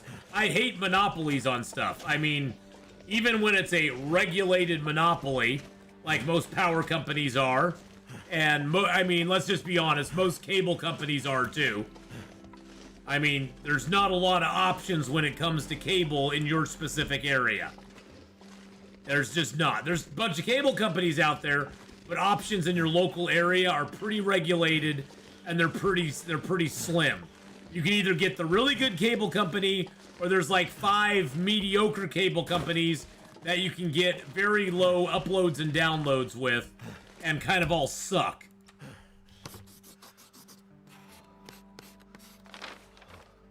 Well, and that doesn't hurt. That doesn't help either. That a lot of the companies, a lot of smaller companies, are all being bought up by several large conglomerates that just don't give a crap about you at all. I mean, look at stuff like, you know, look at stuff like Johnson and Johnson. Oh, Jesus Christ! Total blood rain. Look out, lol. Look out! Total blood rain. Thank you for the 200 bits. Look at companies like J&J. Look at ones like Pfizer, and that sort of stuff. I mean, there's all these shadow companies that are behind companies as well. Look at like BlackRock. I think it's BlackRock. Isn't it BlackRock? The idiots with the social credit score stuff. Yes, lower my social credit score because I'm calling you out. Social credit score is garbage. Look at the companies that are pushing the social credit score garbage, though.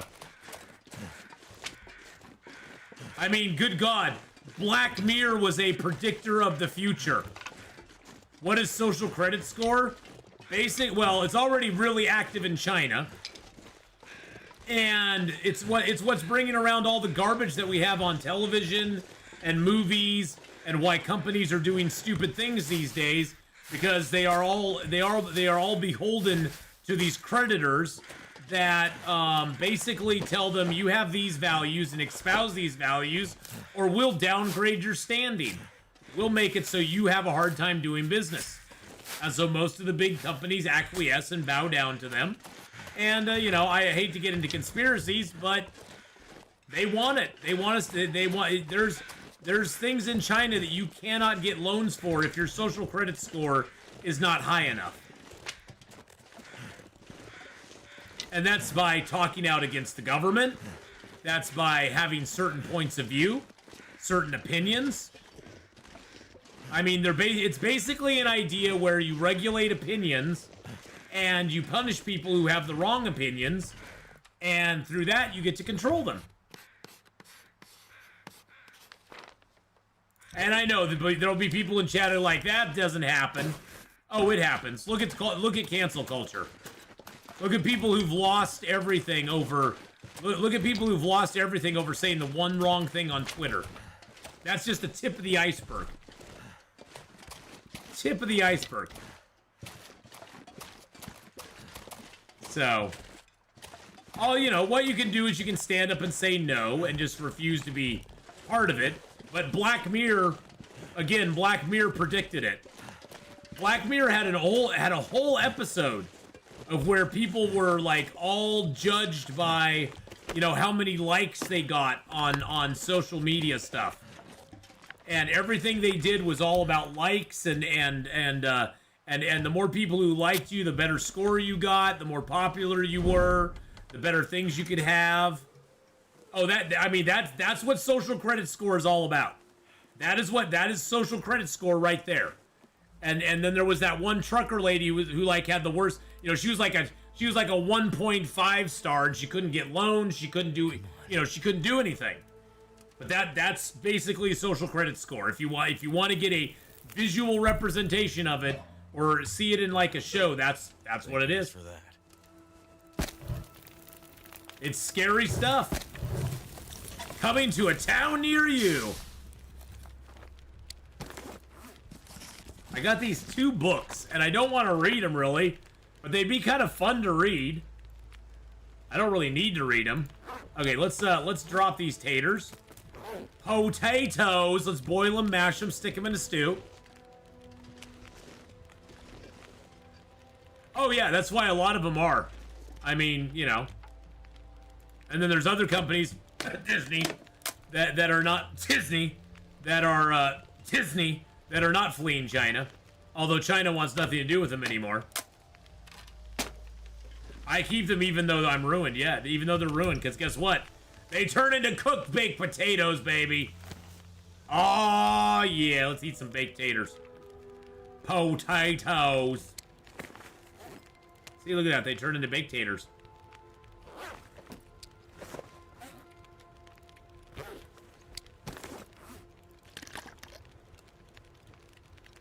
Yes, you never want to... Food products you don't want to throw away.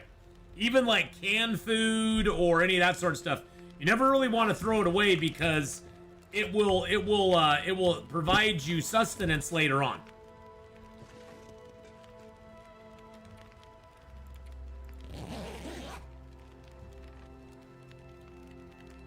I'm shocked and appalled by the things Atheenon saying.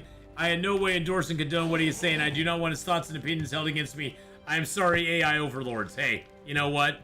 The AI overlords are always watching. They're always there. They see you when you're sleeping, and they know when you're awake. They know when you've been bad or good. So, you know, be good for goodness sake, BK. Didn't know that to talk about those, were they?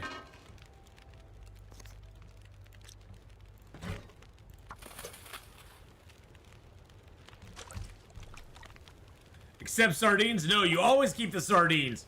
Keep the sardines, Larry. Always. Always keep the sardines, my friend. You always want the sardines around. Sardines are the best. Porridge. I got some porridge. Yummy, yummy.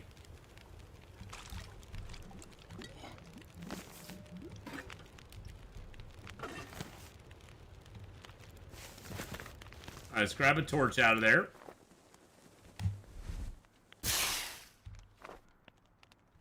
And I'm just going to pass a little time because I want this fire to go out, actually. And then we can take the charcoal from it. And I can't map now. Gosh darn it. I'm keeping the ruined fishing lines adventures because you can use those to fish. Whenever I go fishing, I drop all my good lure, my good fishing line, and I use the low percentage fishing line to fish with because there's no difference when you fish if the line is 100% or 1%. There's absolutely no difference. There's no difference in what you catch. There's no difference in the chance of the line breaking. Nothing. So you have just as much a chance of successfully fishing with either one. And so I just keep them both, and I keep those, and then I put all the, because usually most fishing huts will have a drawer. I'll put all the good fishing gear in a drawer, and then I'll just keep the bad stuff on me, and anything that's below 10% I'll keep on me, and just utilize that to fish with. Okay, Mr. Fogstorm. How cold are we out here? -7?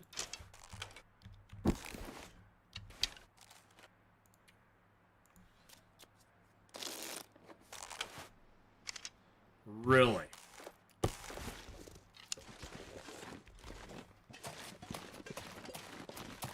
Oh, this game is...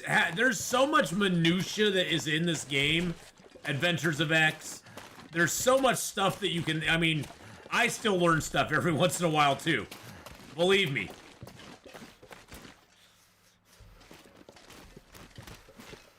There's a bear's cave up here. I want to go see if I can chill in that. There's just a endless supply of things to learn, though. You never totally know everything. That's the easiest way of looking at it. Just when you think you've learned everything, there's something else that's new.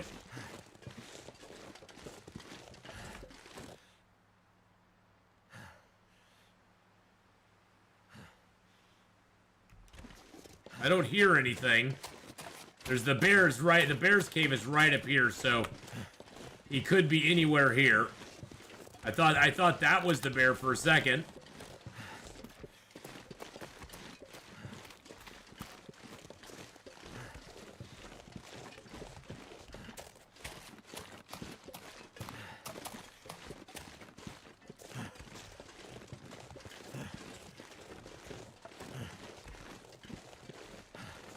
By the way, you can see further out of your periphery.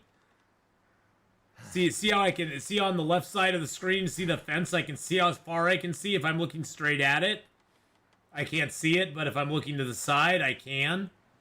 And it works on this side as well, although the bow's kind of covering it. So you can see further on the periphery of your screen than you can if you're looking straight down, straight ahead of you. So it's always good to kind of do a little go forward, but kind of go side to side in a fog because you can see further out.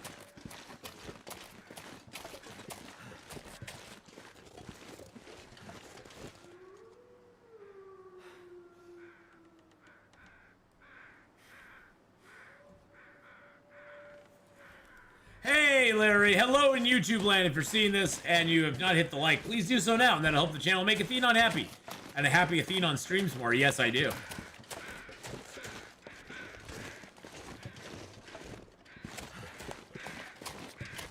The Bear's Cave's right here. I'm going to get my flare gun out just in case we come face to face with him, because that would make me very sad.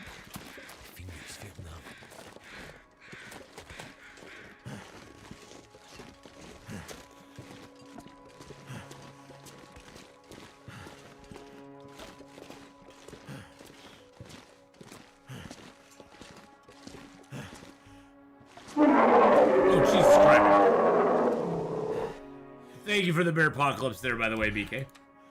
Now, I would not recommend trying this at home, kids. I am a professional, so don't try this at home, okay? Let's eat that down. Let's eat a little porridge.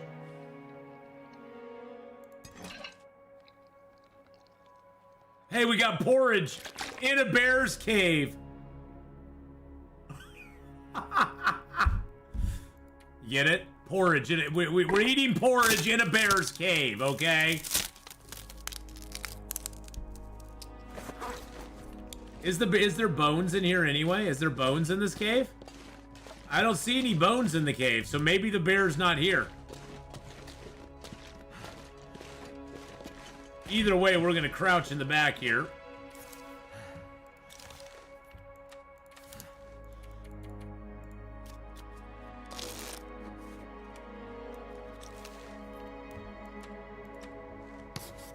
Is the porridge just right? No, it's too cold.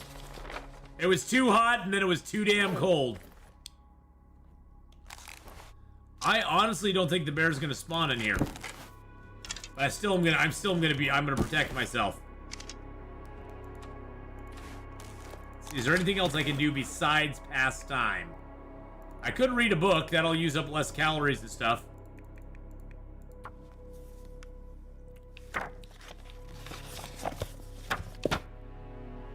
Really, I only have 1 hour left, and I couldn't read anymore because I'm thirsty.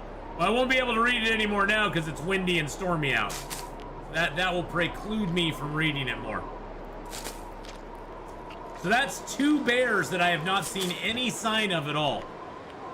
They said they fixed the bears in this zone, but I've only seen 1 bear in this zone so far. And we killed him.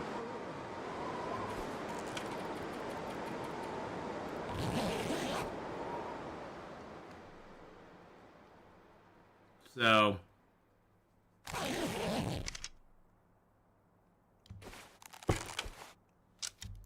very interesting. Did I see a blonde little girl named Goldilocks? No. Nope, no blonde little girls named Goldilocks.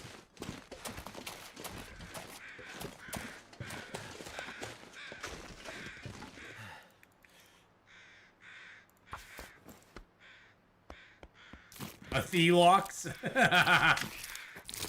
No, I'm not a Thelox.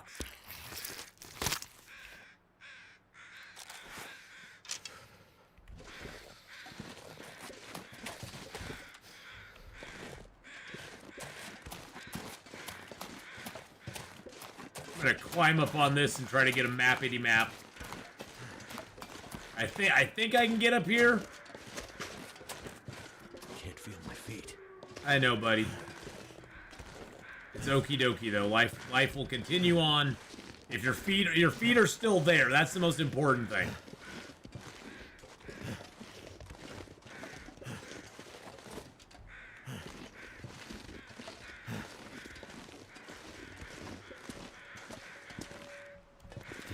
should give us a little bit of a good mapping spot.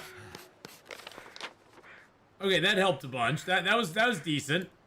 And we got this all mapped. This all over here to map. This is the area. Yeah, this is the birch forest, and there's a cave down here as well.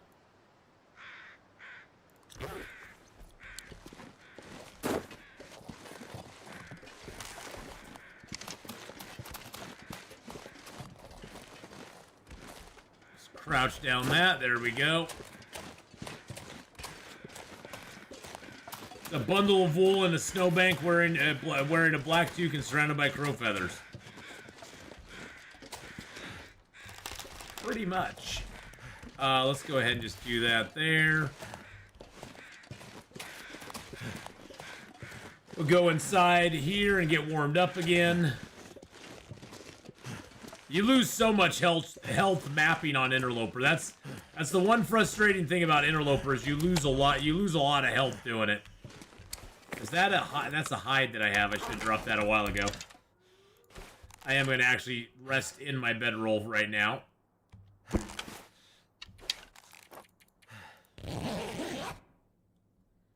Sleep for a couple hours. Okay, it doesn't look like the weather's changed out there, which is good. Larry just gifted a membership on the YouTube side, going out to Reedy Weber, I think it is. Oh, I'm so horrible with screen names, but I think it's Reedy Weber. Thank you so much for gifting that out there. I'm going to start a little fire here. Can't do a mag lens. I'm going to use my fire striker because why not? We have an 87% fire striker. We might as well. Celebrating day one of becoming Goldeenon. Goldeenon. I am Goldeenon. I sleep in the bear's cave. The porridge is too hot, too cold, and some of it is just right, boys and girls. Turned out pretty well. Turned out very well. Throw a piece of that on there and a reclaimed wood. A couple of sticks.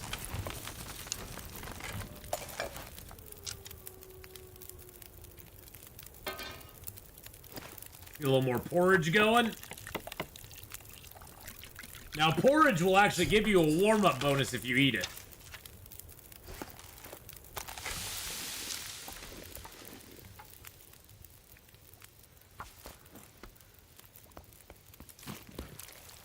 It is day one of becoming Goldeenon. Or Athelox. One or the other. It's either Athelox or Goldeenon.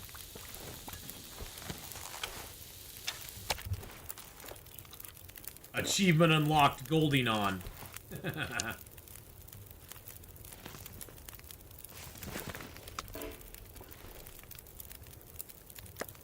Actually, I think I'll go... Ugh. There's a wolf over here.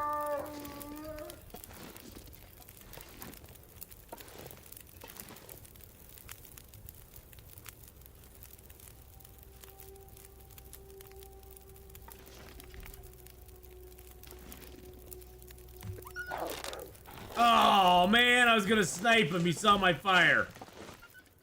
You little bastard. Come back here. I was gonna eat ya. I was gonna kill you and eat ya.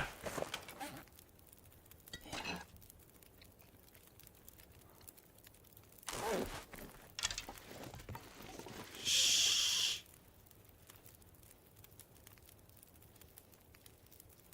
Be very, very quiet. There we go. Yeah, that's what you get, son.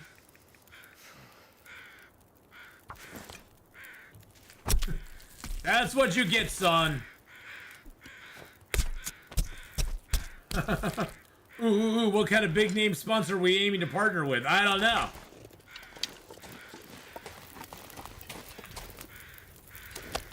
You always love the Goldilocks, the Bugs Bunny version of Goldilocks and the Three Bears.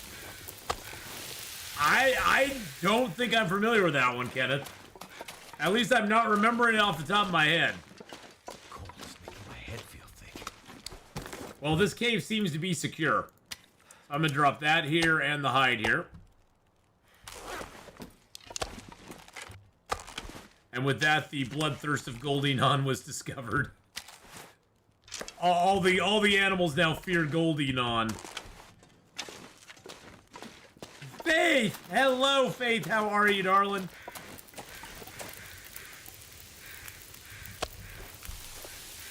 How much water do I still have? I still got a couple liters. That's good. I need to drop something.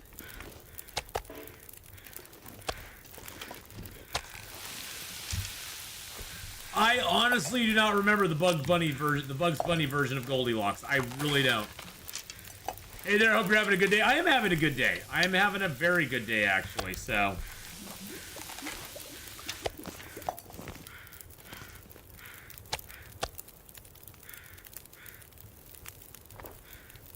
Let's grab some torches out of this.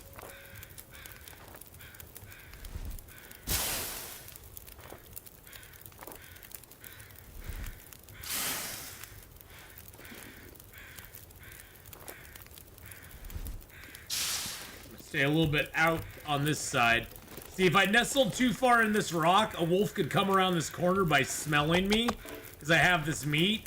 And if the wolf is that close, it doesn't matter that the fire's there. It wouldn't matter if nothing would matter. He would already be in attack mode. And so sitting that close to the rock is a very dangerous thing. If I'm out here, and a wolf comes around, he'll see me before he sees the... But he'll see me before he gets close enough to attack automatically. And that's happened to me a couple of times where I've built a fire behind a rock or a tree or a crate, and the wolf doesn't see the fire, and so the program does not have anything to be afraid of. If I can drop it. The wolf has nothing to be afraid of, and then he gets so close to me, he goes into auto attack mode, and then I'm screwed. And it's like, well, too late. Yeah, once they get too close to you, there's a range where they just auto aggro you, and they'll just automatically attack you no matter what. That's why, although you can do it, and I know Zach Nefren has done this a bunch, you can walk into a wolf with a torch and make the wolf scared of you, but the danger you pose yourself by doing that is that if you do get within that, there's a fine line between the area he's going to get scared and where he's going to auto attack. And if you move too quickly towards him, you could cross that line, and then he's just going to auto attack you, and then you're just hosed. Because you can't actually, you'll have no chance of doing anything but struggling with him after that. Not saying you can't pull that maneuver, but it's pretty dangerous. It's pretty darn dangerous. Use it at your own risk, I guess. Oh, we're thirsty. It is on YouTube. It was made in 1944. Well, you know, it was made in 1944, which it's kind of dated, and it's kind of weird.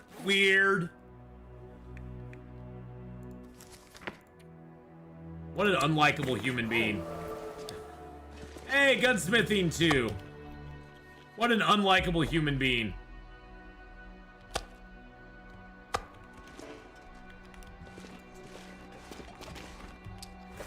Sorry, if you know the reference, you know the reference. I'm not going to get into it.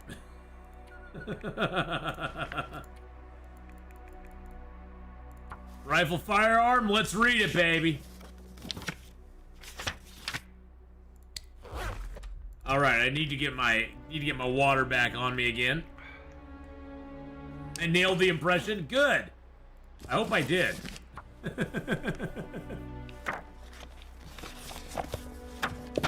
Oh, there's an Aurora out tonight too.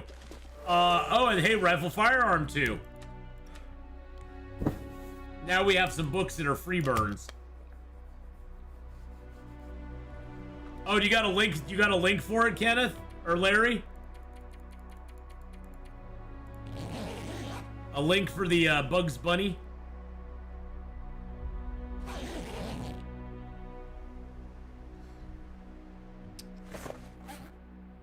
Okay. Now all of our tools are getting worn down, and I don't have any more whetstones to speak of.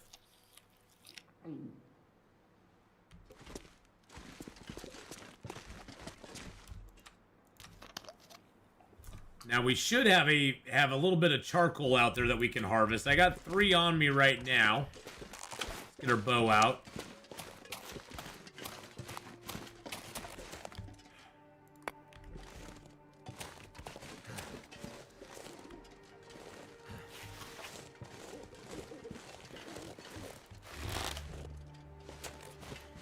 Oh, is that the other feather? No. I'll find some more in the morning. Woo! Baby, it's cold outside. It's really cold outside right now. Ooh. Excuse me. Good Lord, I'm just Yanni McGonny here. You're coming at you live, Yanni McGonny. In the house. Let's pass a little time. Then we'll sleep when we can. Our sleep's not too much, and now we can sleep for a couple hours. What's my luck? I want to go out and map, and the game's like, no. Okay, good. It's just wind. It's just wind. Okay, let's go. I was like, what's my luck right now? The game's like, no. You don't get to go outside. You don't get to map anything. How much? Okay, I got 6 pieces of charcoal now. Nice.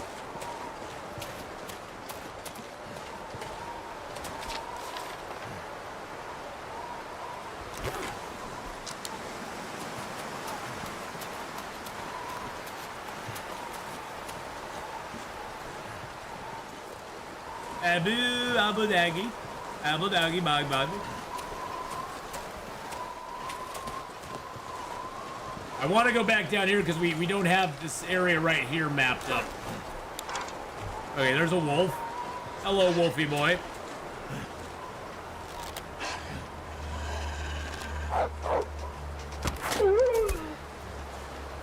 Did you take like crack or something? Because you're like way faster than you used to be. It's like you're on speed, buddy. You're on speed and you're just running along as fast as you possibly can.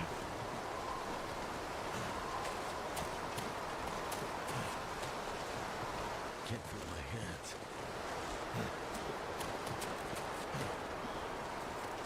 Those doggos are something else these days. It makes it kind of hard to shoot at them because they're moving at like Mach 10. You're expecting them at Mach 1. And they're coming at you like Mach 10. You can't go up that way? Is there a back route?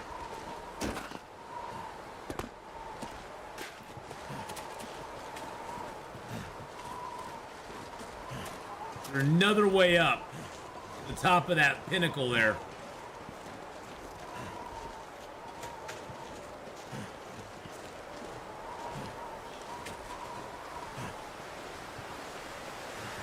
Maybe around this side?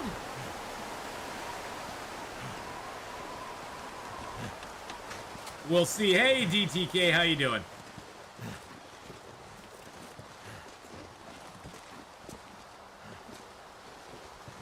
Nope, this side does nothing different.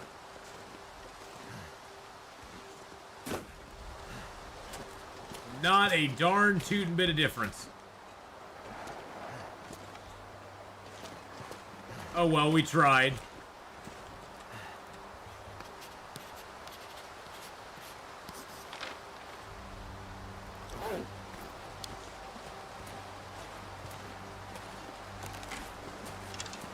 Do you think developers fixed them again, like when they took out hunting with bait? No, I think the introduction of the poison wolves did something to the code with the other wolves as well. Because before poison wolves, the wolves were running at kind of a normal pace, and now they seem to be very accelerated over what they used to be. Let's just put it that way.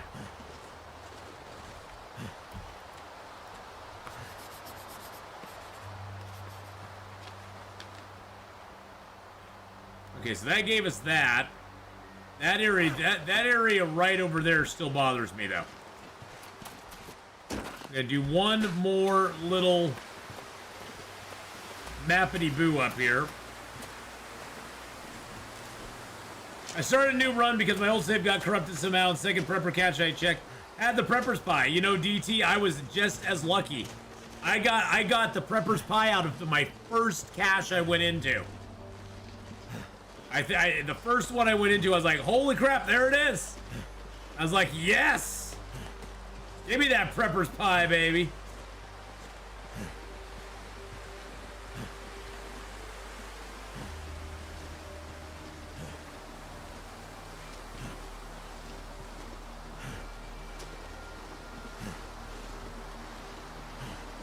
Wow, look at that view. That is pretty freaking cool. There we go.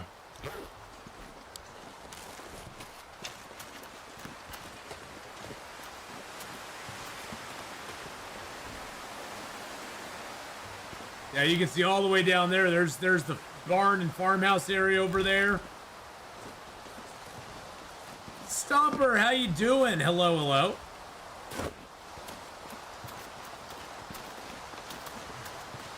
These are areas I usually do not even really go to. This area over here on this side of the map, there's not a lot of stuff on it, to be honest. Just being completely honest, there's not a lot of stuff on it. I do need a map up there, so let's go back up to the Bear's Cave and get warmed up again. And then we'll go down to the river area, and we'll go to the cave down there. Woo! Looking over my DVD collection of classic cartoons, I feel sorry for all the kids who will never see them. Oh yeah, just any of the old Looney Tunes stuff with Marvin the Martian, and Bugs Bunny, and Wile E. Coyote, and the Roadrunner. Well, I remember when they started censoring the Roadrunner cartoons. Foghorn Leghorn. I'll say, son, I'll say. I remember when they started censoring the Roadrunner ones, and they, you know, because they used to in the original ones, they would actually show, you know, him falling to the bottom of the canyon, and then the rock falling on him.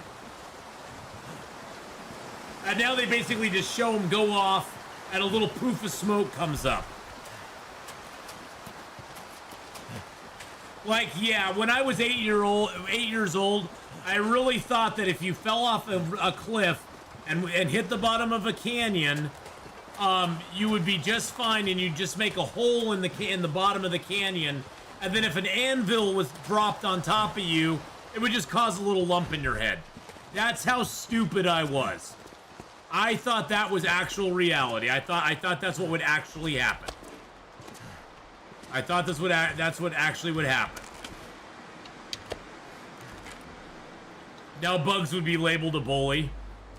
Probably. Something's gotta go. But hey, we gotta keep those things away from the impressionable children. Because they may think that they can do that. They may try to jump off a cliff and see if they can survive like Wile E. Coyote. I had a dream the other day about this game. When you died to a bear, and I had an extremely gruesome and kind of disturbing scene that you see the bear drag you off somewhere, and then you just see your body half-eaten and two bears fighting over your corpse. Wow. Wow, that does not sound very fun at all. That does sound disturbing.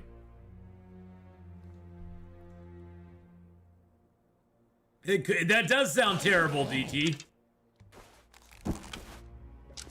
You know what that means? That means you played too much Long Dark. You've got too much Long Dark under your belt. That's what it means.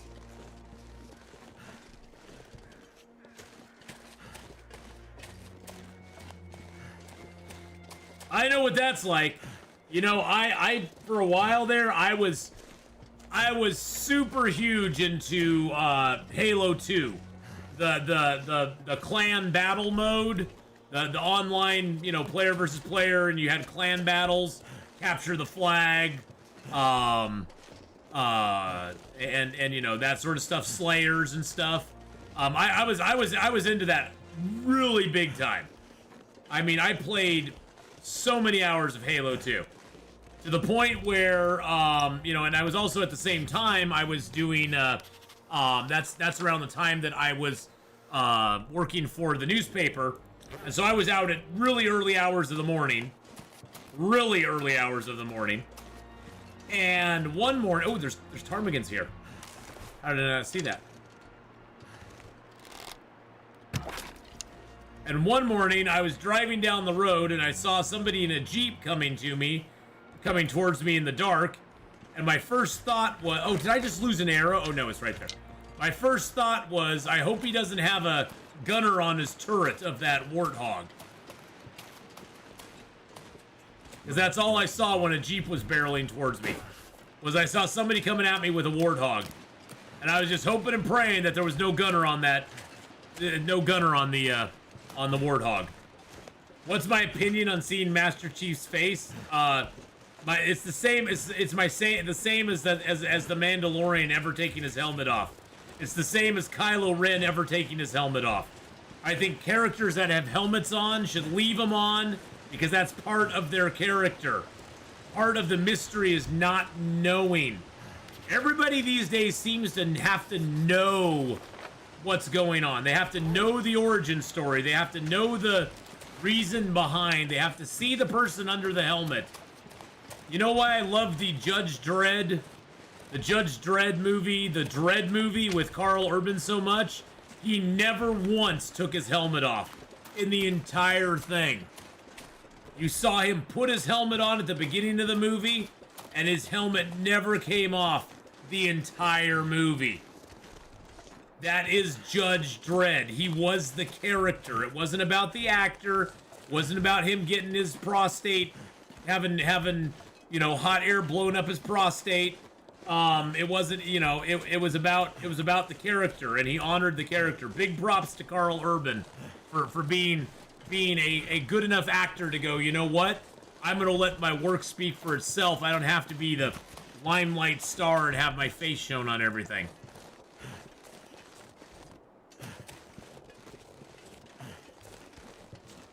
I mean, it made his stuff so much more impactful when his entire acting was from here down. There was nothing from here up. There was nothing. He had to act so much with his face, just his grimaces and his kind of and you know, and the way he would talk and enunciate things just made that character come alive. But no, I hated seeing Matt. I hated that I actually never saw Master Chief's face. I think it was a huge mistake on their part. You don't show Master Chief's face. You just don't do it. I mean, personally, I didn't like that they showed Darth Vader's face. That's how far back that goes for me. I personally did not like that they showed Darth Vader's face. Or Anakin's face, whatever you want to say. I mean, it was kind of cool in Empire, where you got kind of a look at the back of his head, and it was kind of like this, ooh, there's something spooky underneath there, you know? I thought that was kind of a cool, like, thing, but actually showing his full face, I was not a big fan of. Oh, when Boba Fett took off his helmet, I mean, Book of Boba Fett, that was the worst thing about Book of Boba Fett, is that he had his helmet off 95% of the time. The only mask that should ever be removed as part of a plot are superheroes like Batman and Spider-Man, because those characters' weaknesses. Well, but see, the difference between that, BK, is that the reason we connect with Spider-Man, and a lot of people don't understand this, the reason we connect with Spider-Man, Superman, Batman, any of those characters, we connect with them not so much because of the superhero they are, but because of the persona they have when they're not the superhero. We connect with Clark Kent, Bruce Wayne, Peter Parker, Tony Stark. You know, that's why those guys, we not only connect with who they are as the superhero, but we connect with them even more because they are human underneath all of that. Because they have problems. I mean, the reason I love Spider-Man is because Peter Parker was a broke reporter trying to make it in New York City. And his whole backstory, and hi, Miss Candela. Hi. Woof. Woof, Miss Candela. And with Spider-Man, with Peter Parker, he had already gone down the path of trying to make money with his spider abilities. And that's directly what got Uncle Ben dead. He directly relates that with Uncle Ben's death. So you can see why he wouldn't want to do that. You can see why he wouldn't want to make, you know, sure, he takes pictures of himself and sells them to the Daily Bugle, but you know, that's part of it. That's part of his whole backstory.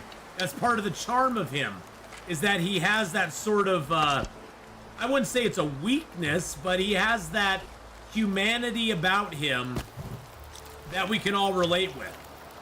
And so them having them take their masks off humanizes them to us. But we don't need that with certain characters in literature, especially when, you know, for most of Master Chief's existence, all we've known him as is the Master Chief with the mask on. We don't know him as the persona underneath the mask. That's not Master Chief. Same thing with Darth Vader. We're introduced to him with a mask. We know him with the mask. When it came off, it was like, eh. Same thing with Kylo Ren in the new series. We got Kylo Ren in the beginning. He seemed kind of cool, kind of awesome. It was like, oh, this guy could be an interesting villain. Oh, wait, he's a sad emo boy. Okay, well, that's not very interesting anymore. They took Kylo Ren's mask off, and I could never look at him and go, I'm scared of him, or I'm intimidated by him, or he's a bad guy he's a bad guy that I'm actually afraid of, because he wasn't.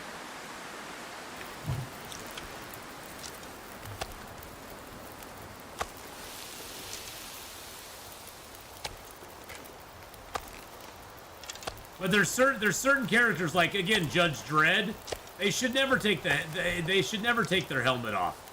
That's just not right. Not right at all. Well, this wind makes it hard to keep a fire going, doesn't it now? We can add some sticks to it though, still, so we'll do that.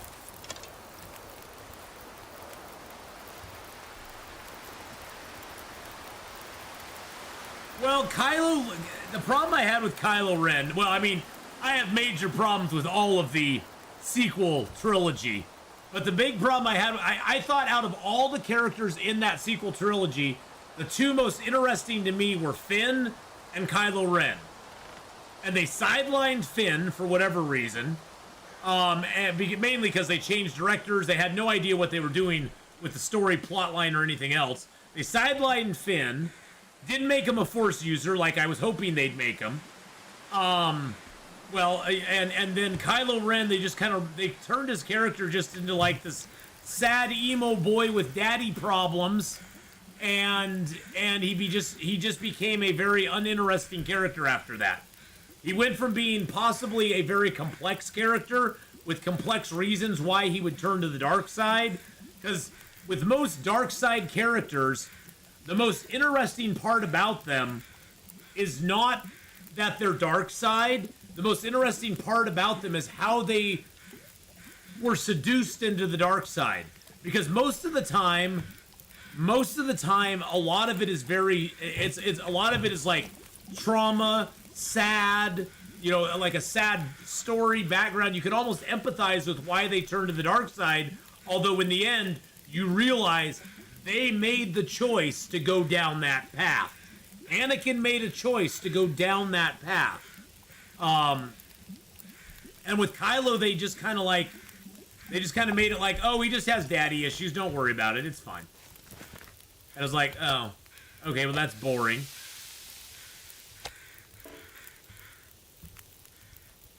Well, I mean, they can't have a strong male lead in a Star Wars movie. Come on now. There can't be a strong male lead in a Star Wars movie ever.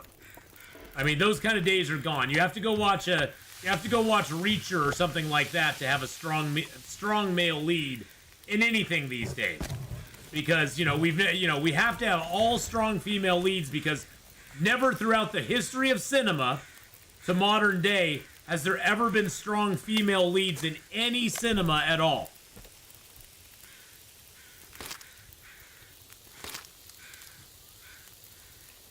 Because if it didn't happen before these weirdos were born, it never occurred. I mean, I realize that most of them were not alive in the 80s when I was obsessed with Ripley and obsessed with Sarah Connor. And like when I was so hopeful when the Sarah Connor Chronicles came out. I was so hopeful that was going to be something cool because I loved her badass character. And especially, I just watched Terminator 2 like a month ago. Especially in Terminator 2. Holy shnikes. When she realizes that Dyson guy is the one that like created Skynet, and like she goes off the reservation and goes after him, she is so freaking scary in that moment. It was like, holy crap. I need to drop. Yeah, I mean, Ray the bestest ever. Well, of course Ray's the bestest ever. And you know why she's the bestest ever? Because she was always the bestest. She just had to fully realize and manifest how amazing she was. I know. Could you imagine if Finn was a Force user hiding as a stormtrooper? Well, and can you imagine, Algood? Here's the theories I've heard about Finn and what they were thinking of making, doing with him, as far as like he was because the First Order did not like have clone troopers. They were basically enlisting and brainwashing young children to become their stormtroopers.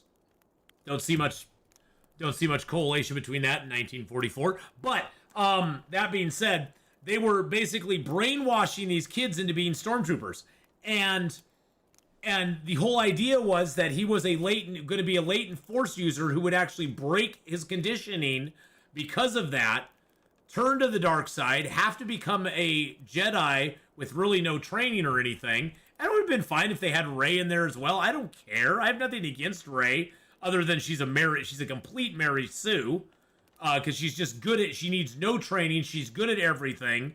She's immediately better than everybody at everything, and she can immediately take on a trained Sith Lord in Kylo Ren in a battle of wills. I mean, it's like, okay, whatever. Oh, when Sarah Connor escaped from the insane asylum, damn, Faith, she got jacked for that movie. And that's proper female strength. She like buffed up. You could see her arms were just like all like sinewy and muscled and stuff. You could tell she worked out a lot. Yeah, she went from victim to warrior between movies. Exactly. She was like, this happened to me. I'm never going to let that happen to me again. And I'm never going to let that happen to my son. Well, it is lazy writing, all good. It's way easier to write a character when they already have all the abilities, characteristics, and traits that you want. It's easier to write them with those when they already have them in place than try to build a story around making them get to that point. And that's the thing, is modern writers don't know how to do that, because honestly, a lot of the modern writers we have out there are very narcissistic people who've been told that they're perfect for all their lives, that they don't have any need for improvement in their life, that they're perfect the way they are. It's like in that there was a very I will admit I love Sex in the City. I think it's a hilarious show.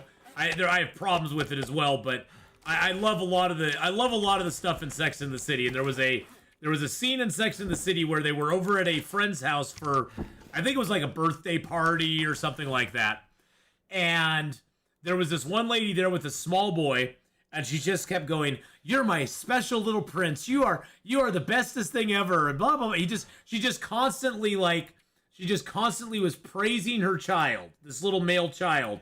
And I think Carrie turned to one of the gals and she was like, "I wonder what the chances are of any woman ever being able to satisfy that boy when he grows up," which is totally true. Because he was never, he was just being constantly praised by her all the time. And that's always made me just kind of chuckle. But yes, Sex in the City is a guilty pleasure of mine. Okay, hold on. The modern audience. There we go. The modern audience. That's what they're trying to attract. There is no modern audience. There's no modern audiences. Modern audiences appreciate what we appreciated 2,000 years ago. Stories that inspire, stories that make us feel empowered, stories that make us feel like there's a hero and a villain, and we can see the moral difference between the two. Stories that make us cheer, make us cry, teach us a lesson. Stories that inspire us to be better human beings overall. There's no difference between what we liked in the 80s and what we like now. And that is purely shown by the success of something like Top Gun Maverick. Top Gun Maverick was not successful because a bunch of Gen Xers were going out to see it. Top Gun Maverick was successful because it was a damn good movie that people had been looking for, where it was just good fun to go watch a movie. It was just good fun to go watch a flick. And that's what people have been wanting for so long and not getting. Well, and a lot of people do have TikTok brain these days. And TikTok brain is a very serious thing. I'm not going to discount that TikTok brain does not exist. It is a very serious condition where people basically have the attention span of a goldfish. You think ADHD was bad when I was a kid, and being untreated. Now there's thousands and thousands and hundreds of thousands of people with untreated ADHD that they brought upon themselves because they have TikTok brain and they can only pay attention to something in a 30-second interval or a 1-minute interval. And I will say I am guilty of going on YouTube and scrolling through a bunch of shorts. I have ADHD though. I had it before it was a thing. For me, the 30-second shorts are kind of nice. If I'm just cooking something, I can scroll through, and you know what? Sometimes I find some content creators that I've never known of before, and I'm like, ooh, I'll go check out that guy's channel. I think of YouTube Shorts as more of an advertisement for your channel than anything else. It's sort of showing hey, look, there's other stuff. There's other stuff out here you may have not experienced yet on YouTube, and maybe you should go check out this channel too. And so I like YouTube Shorts for that. With TikTok, there's nothing behind it. TikTok is all about the memes and the views. That's all it's about. It's not about it's really not about trying to grow another platform or grow your channel or anything like that. TikTok is just, ugh. Remember when we go get punished for ADHD? Oh, I wasn't really punished for ADHD behavior, but I had teachers who were very annoyed at me that I couldn't sit still in class. Because I had a very hard time sitting still in class. I constantly fidget. I would do the thing where I'd be shaking my leg and smacking it against the bottom of the desk. I'd be tapping my fingers on my desk. I'd be taking my pencil and doing that whole thing on the desk all the time. I could not sit still. Well, I do have a TikTok account, but it's nothing. I don't do much over there. I put some clips up over there and that's it. I figured that's all the CCCP needs from me. You've seen nice shorts. I've seen some nice shorts too. I love summertime because all the ladies start. Oh wait, we aren't talking about those kind of shorts. Wait a second. No, no, no, no. We aren't talking about those kind of shorts. Hold up. Wait a minute. Wait a minute. Let's see if we can get to at least nice weather. So I can move to the next cave and not be in a storm. Okay. So the weather is not going to cooperate with us. That's great. I like shorts. Actually, you know, I like high-waisted shorts, to be honest. I'm so glad that, like, high-waisted jeans are coming back. I loved high-waisted jeans back in the 80s. Ladies, I think high-waisted jeans look way better on most ladies. So I'm just saying. I'm just saying. Low-cut jeans just don't do it. They just don't do it. High-waisted jeans, high-waisted shorts are way better.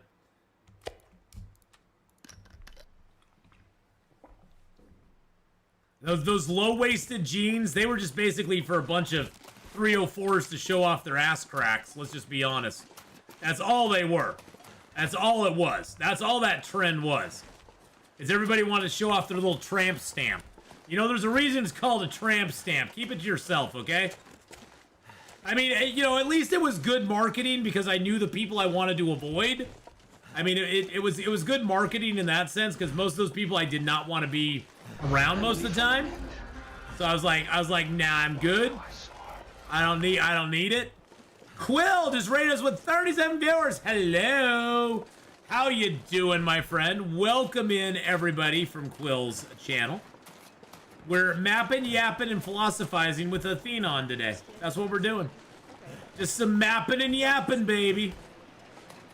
I want all the jiggly bits contained. Yes, I do. Yes, I do. Oh God. Please, this is not what I asked for. Okay, well, I know. You know, it's one of those things, Larry. There's a difference between classy and slutty. And unfortunately, that line's gotten blurred a lot. I prefer an elegant woman who's classy, shows off her curves in a classy manner. Oh, I did not even see him. Okay, we're dead. And doesn't just like throw it all out there, you know? But Quill, how you doing? But that's just me, you know? Some guys like those women of, you know, they like those kind of women, you know? I mean, sure, they're fun to look at. I'm not gonna lie about that. I'm a guy. I have eyes. They're fun to look at, but ladies, if you're looking for long-term, you know, like a long-term thing, you gotta understand, guys will put most women in about the first 10 to 15 minutes. Most guys will put women into one of two categories that they meet. They'll either put them in the category of potential for relationship, possible marriage, or for fun only. I mean, just like most gals make up their mind about a guy pretty quick, guys kind of do the same thing in a little bit different way.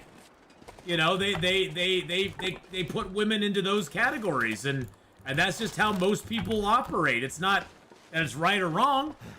It's just that's how most men operate. Men don't have a friend zone. Men don't have a friend zone. That's a fallacy brought on by weak men that can't stand up and say, yeah, I would probably sleep with you if given the chance. Men don't deal with friend zones. They just don't. You know, if you have a male friend out there who says he's in a friend zone with you, you notice most men don't have female friends that aren't somewhat attractive. Unless it's in a marriage situation, like if you're married, then you could have a friend with a female if your partner's okay with that. And usually that's only with other, you know, couples that are already married. Men don't really deal with friend zones very much, though. Women have an easier time separating that, so women have an easier time separating that out. Men, not so much. That's why I had to take a break from my best friend, because yeah, I'd still want a relationship with her if she wanted it. She never will truly be in the friend zone with me. I know I'm in the friend zone with her, and that's okay. I gotta deal with that. Oh, Jesus criminy. That's a bear. That's a bear.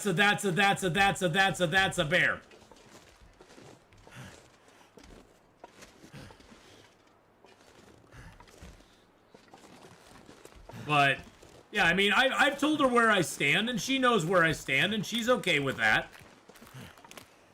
But I need to take some time away because, you know, when I'm around her, feelings get a little muddled sometimes. Okay, where's the bear? I heard him. Oh, there he is. There he is. He's right there. Hello, Mr. Bear. Would you like to follow me for a little while, Mr. Bear? Come on. Come on, I know you do. I know you do. Come on, buddy. Come on. Come on, big feller.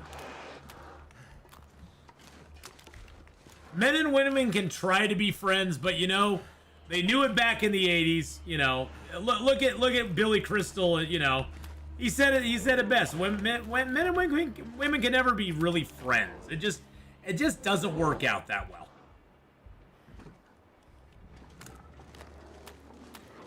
Come on, bear. Come on. You gotta be a little quicker, buddy. I know you're gargling stuff back there, but you gotta be a little quicker, my man. But I'm okay with that, so. Like I said, if you're married couples and you're going and doing stuff, you can be friendly with other women, but I would advise ladies, if your man has women who are friends, kind of beware. If they claim that they're just friends, kind of beware. Just be cautious about it. You don't have to be paranoid or nothing, but it's not a giant red flag, but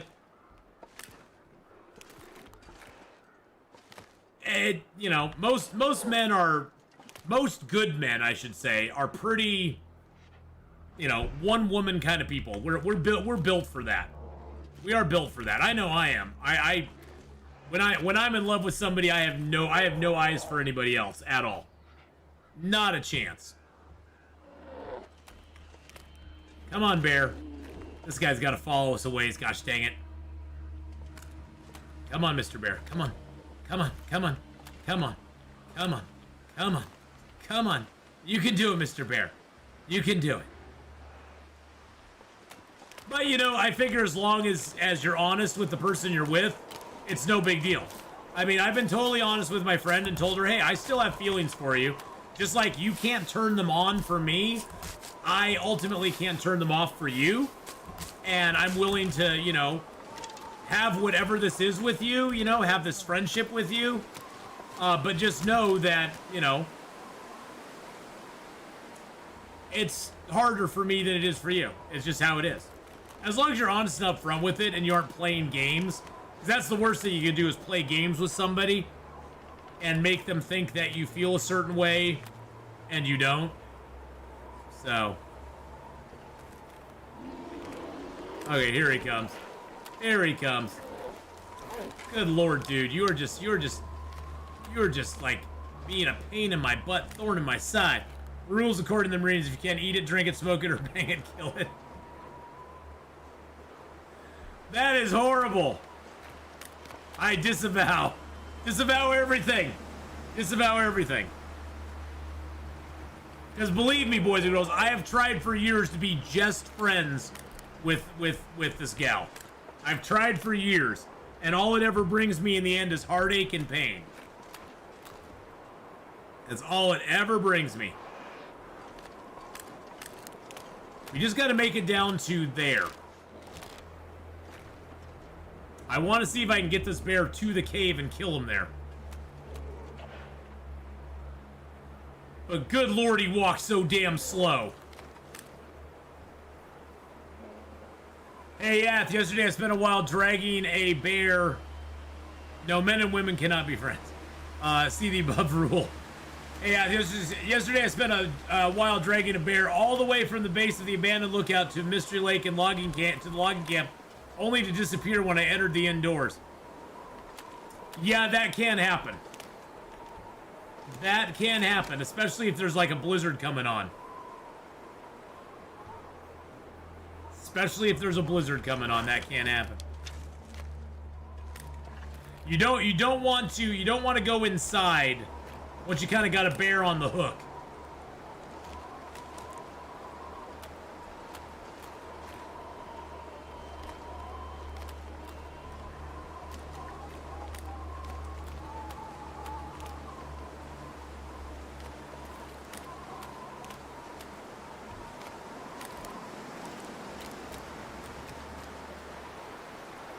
You still don't know I'm here, right? Yeah, can he borrow my crampons? Well, we're almost there. We're almost to the cave now. ID Swim, how you doing, buddy? But anyway, enough about my relationship problems. I am not the, would you also say people who are friends with their exes is a red flag? Oh, heck yeah. If people, especially, you know, especially if there's kids involved, it's a different story. If there's no children involved and you're friends with your ex, that's a huge red flag. They're an ex for a reason. They should be, if they're a true ex, you've moved on. Now, if there's children involved, I totally understand that. And I'd never hold it against, like, anybody I ever went out with if they had kids with an ex and they've tried to make it work for the sake of the kids, because when kids get involved, you have to put aside some of your own personal stuff. You can't leave, some of the personal stuff has to be set aside because the kids are the most important part of that equation at that point. Generally, I would not, unless her kids were grown and out of the house, I probably would not get involved with somebody who had small children. To me, that's not, I don't need to be a daddy to some other kid. So.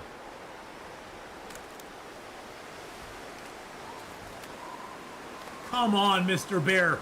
Chad is getting annoyed. I'm getting annoyed.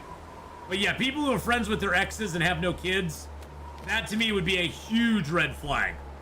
Because that to me says you aren't really over your ex.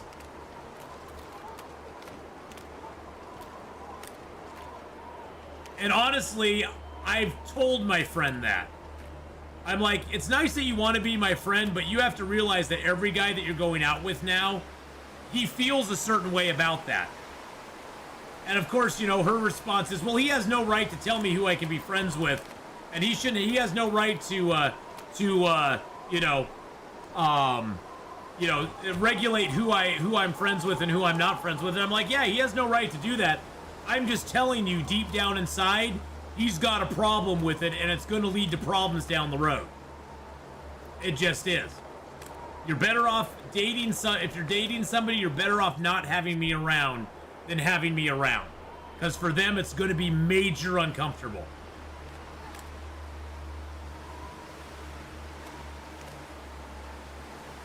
You know what else is a red flag? If your friend stabs you, that is a huge red flag.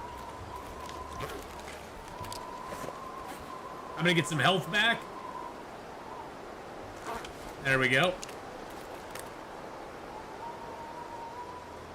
Oh yeah, people who say that all their past relationships failed because the other person was toxic or was abusive or whatever. I mean, abuse back in my day was somebody got the crap beat out of them. Abuse now is if somebody says a mean word to you or something you don't like, which is kind of like, I'm sorry, I've had mean words and things I've said that I don't like said to me all my life, so toughen up, Buttercup. Suck it up, Buttercup, it's gonna be fine.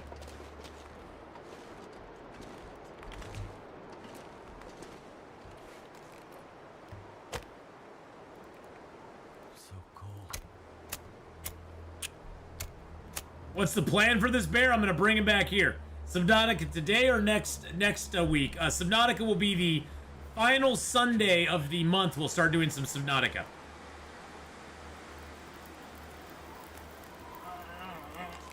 It worked.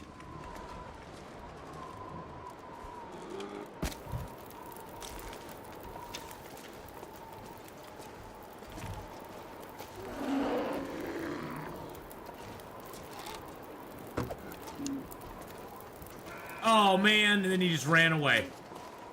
Son of a bee sting. You son of a bee sting. And there he goes. Hey, at least he's damaged, I guess. He'll go die somewhere. I almost hit him again. That was nice. You jinxed me, you did. The funny thing is, Cindy, that the problem I have a lot of times when I see a lot of young ladies these days, the biggest problem I have is that it seems like they've never had parents that told them don't hit a man either. Because a lot of ladies seem to think it's perfectly fine to lay their hands on a guy. And it's not right to lay your hands on anybody. Whether you're a guy or a girl, it is never proper for you to lay your hands on another human being in anger or to smack them or anything like that. And it seems like a lot of young ladies these days think it's perfectly acceptable to lay their hands on a guy. And a lot of them F around and find out really quick. Not that I'm justifying a guy doing anything about it.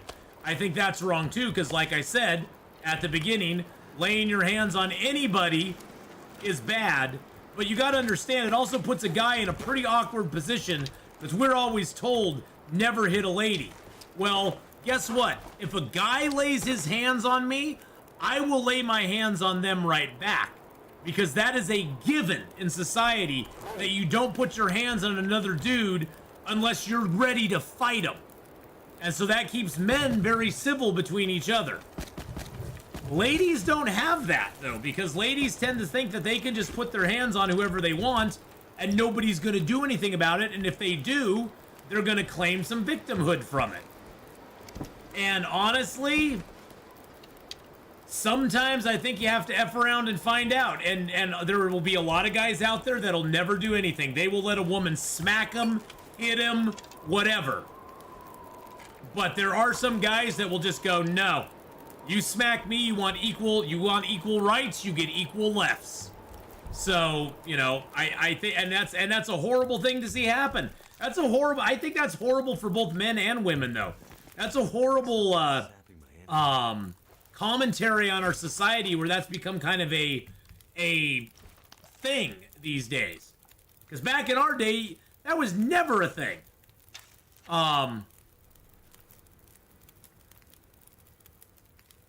And that's the thing is, like, you know, my parents always told us never put your hands on somebody else.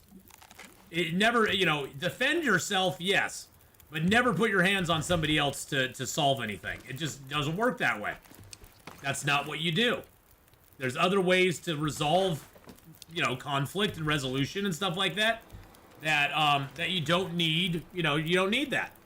Oh no, I'm just saying, Faith. It makes me sad for like my son, who's 23 now, and having to deal with that. And I'm not saying that in general that it's all women or all men. It's a very loud, vocal, visual minority of them, and there are good men and women out there, but I think it is definitely a lot less than there used to be. It used to be the norm, and now it's kind of like you have to find that kind of person. Where it used to be you could walk down the street and huck a rock and that person was everywhere. You know, you could walk, everybody was like that. That was the accepted normal back in the day.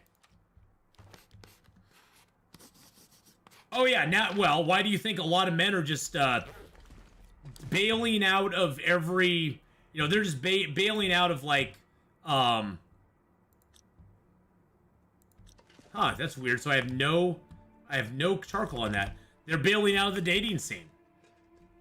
And it's bad on both sides. I mean, but honestly, let's just be 100% about it. Let's just be 100% about it. It's all about hookup culture and the whole sexual revolution freedom thing. And men don't control sex. We don't control where, when, and who we have it with. Men are very not in control of that, and I know that being a guy. I've never ever been able to just go out and sleep with somebody random. That just doesn't happen. and I think a lot of it is a lack, but I think in large part a lot of it is lack of strong men in a lot of these young ladies' lives showing them what a strong, real man actually looks like. I think that's a big problem that we have these days too. There's a lot of issues. There's a lot of it's not one group's or another's fault. I think there's a lot of blame to be shoveled out on both sides because because young women learn the kind of man that they want to be with from the kind of fathers or strong men they have around them when they're growing up. And same thing for young men. Young men learn the kind of woman that they want to be with by the women who are modeled around them in their younger days. We learn from what we see and experience when we're young. We learn about what we want and what we see works for other people, and we go, I want that too. That's a very human thing. When you see somebody who's successful, whether it's in business or a relationship or a marriage, you go, I want what they want. How did they get that? What kind of person, you know, and most of the time we don't go up to them and go, how did you get what you want? We watch them, we see what they do, and ultimately we're primates, we mimic what they do and make that our thing. And if we see them doing good things, we mimic that good behavior. If we see them doing bad things, or if we have nothing to mimic, we kind of make it up on our own, or we let society tell us what it should be. And that's not the best way to do it. So, well, and that's the other problem, Faith, is just everybody, both men and women anymore, are so concerned about the immediate, what they get out of the situation at the exact moment in time they're in. And I think that's more of a societal problem again, where we're so focused on the immediate pleasure we receive from things, which again goes back to circling all the way back to TikTok is trash, and everybody has TikTok brain. Everybody's so concerned about what they receive in the immediate moment in time that nobody has any concept of a longevity with somebody. And the first time, and we're also being told by all this social media and stuff, oh, if it gets tough, you deserve better. You need to leave them because it's their fault. Instead of working on your... Oh, Jesus criminy. Instead of working on your problems, you need to go and, you need to find somebody better. Don't work on your problems. You need to find somebody better or something better than that. Which doesn't solve anything. Oh, wait.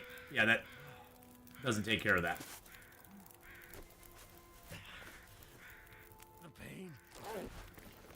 The bang. And so we have this whole generation, couple generations now, who believe that if their immediate desires and their happiness is not being immediately filled, we have a generation and a couple generations now that believe they're entitled to happiness, which is a very sad commentary, because no, you're not entitled to be happy in the world. You're entitled to pursue happiness, but you're not entitled to be happy. Happiness is something that very few of us achieve for a long period of time. It just doesn't happen. And yeah, it's sad. I mean, I wish I could be happy all the time, but I'm not. And if I'm looking for a partner to make me happy, that's even going to work less. The transactional nature of modern relationships make me sad. Oh yeah. Well, and see, that's the thing that a lot of younger men, I've talked to my son about it, and it makes me sad for him, because his view on it is, what do I gain from a relationship at this point? And it's like, well, you shouldn't be looking at it that way, but I understand why you are, because you look at all the stuff that you can lose out on if the relationship goes bad.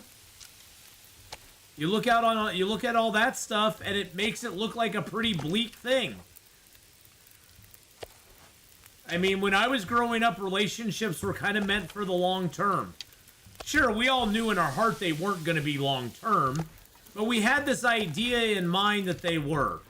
We had this idea, this idyllic nature, this ideal in our mind that, hey, this could be the relationship. Like every partner you had, or that I had when I was younger, which wasn't many. Like I said the other day, I can count the number of people that I've been in relationships with on one hand, but all of those people, in my mind, were potential long-term companions, possibly leading to marriage. I mean, every single one of them was.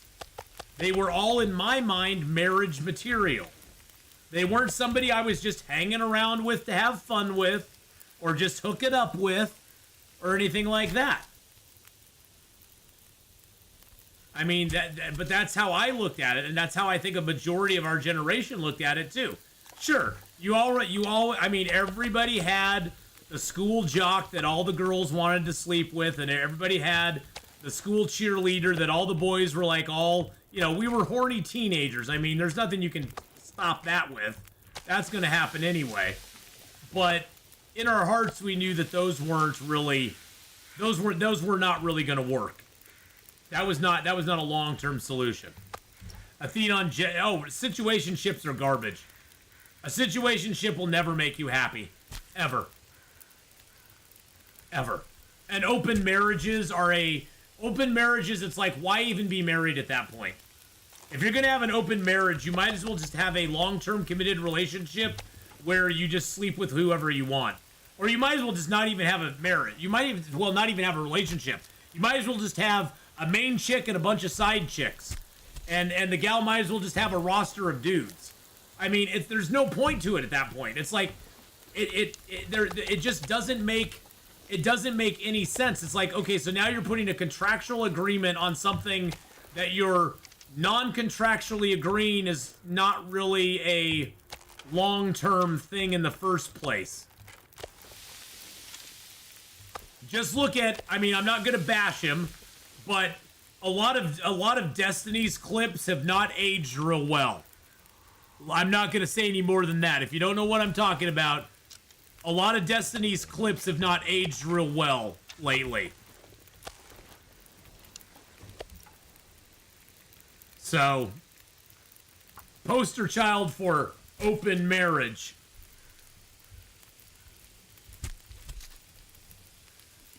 Well, you can, I think it was Jordan Peterson who said it the best, and I'm totally paraphrasing, but Jordan Peterson had a talk I watched once where he was talking about, people who think they can bend the fabric of reality and make things work and conform to a way other than reality is. And yeah, it may look like it is working in the moment, but a year, 2 years, 6 months, a year, 2 years, 5 years down the road, something will happen to you, and you'll be like, why the heck is this happening to me? What have I done?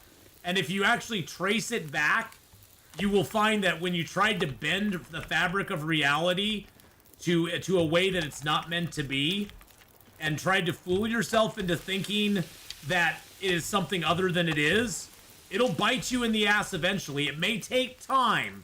It may not happen immediately. You may see short-term benefits from bending that fabric of reality, but the long-term benefit will finally catch up with you, and you'll then be left wondering what happened.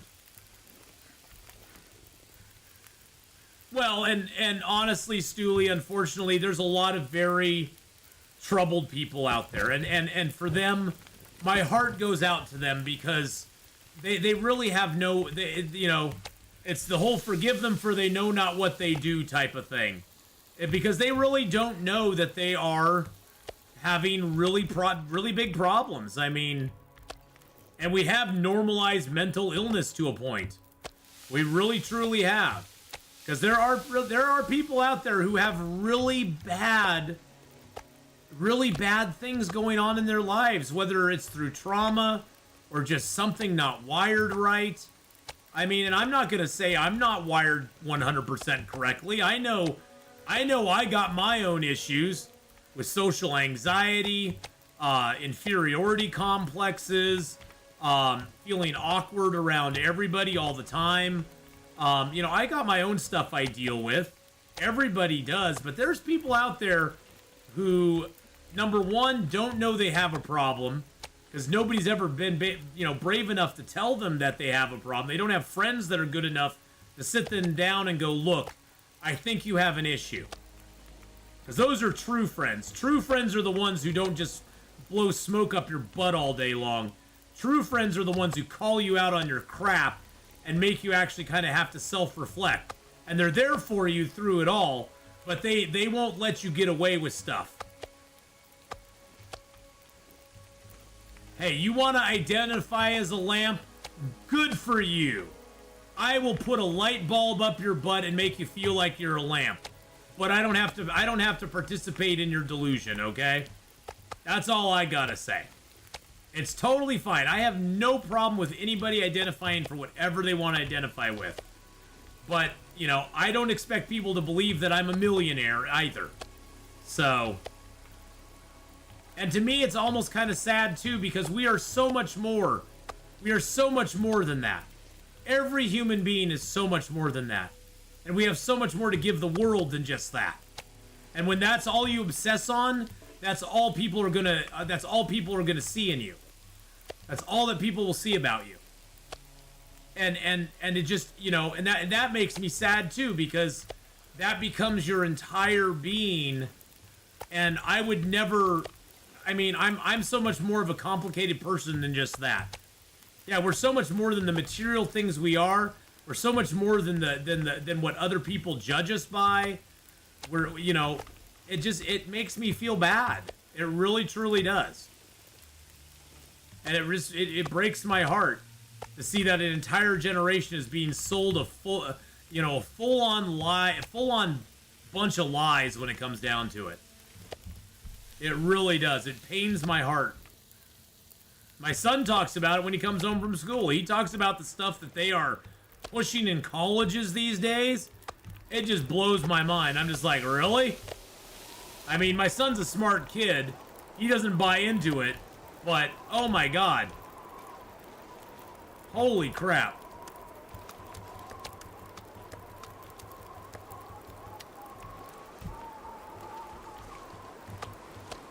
Too heavy. Oh, that's totally why men need male friends. Male friends.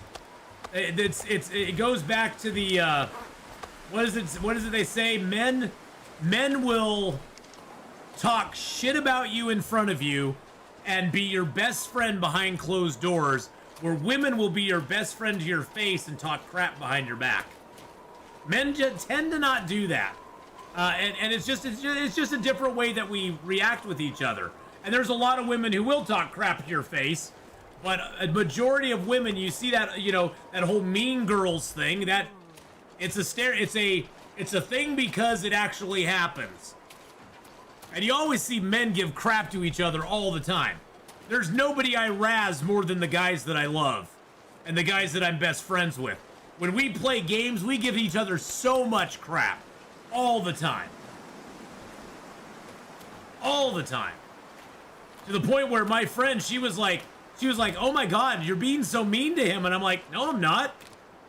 He's my best friend. I say this stuff because I love him. It was a completely foreign concept to her that I would just razz my friend to death like that.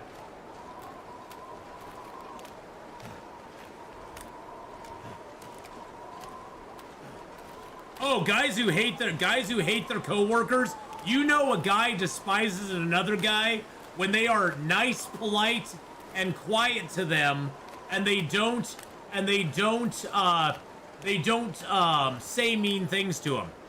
You know a guy has. It's not even so much that they despise them or hate them. It's they have no respect for them. Because that's the thing. That's the thing that as a guy, the guys that I respect and I'm friends with, and the more I respect you, the more crap I'll give you. And the people I have no respect for, I will just basically kind of like be like, yeah, I'll give you the niceties and be on the, I'll be, nice to your face, and I'll never say really anything bad about you behind your back, but at the same time, I will just be polite and nice to you, and just like, you're not my friend. The guys I give the biggest crap to, those are the guys who are my best friends. Excuse me, Wolf. Now, we insult each other heavily because we care.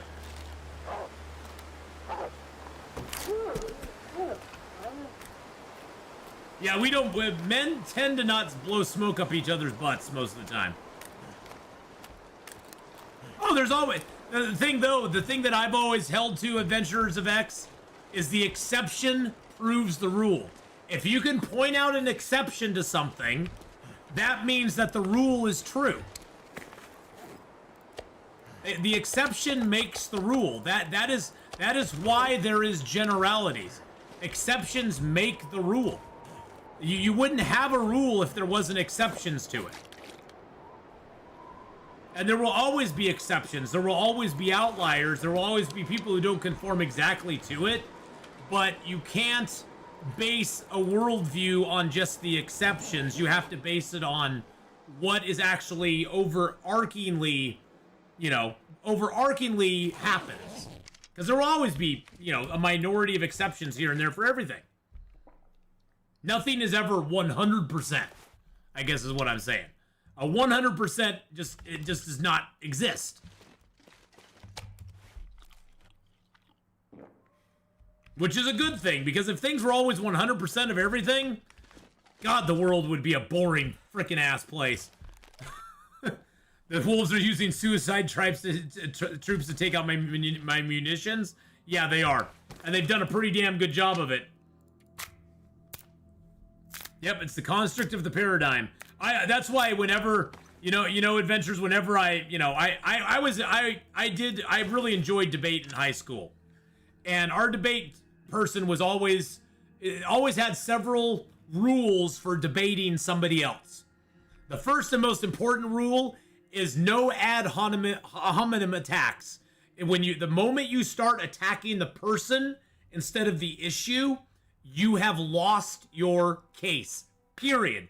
End of story. Nothing you say after that ever means anything again, because you've lost all credibility once you have stopped attacking the argument and you attack the person behind the argument. So that was rule number 1.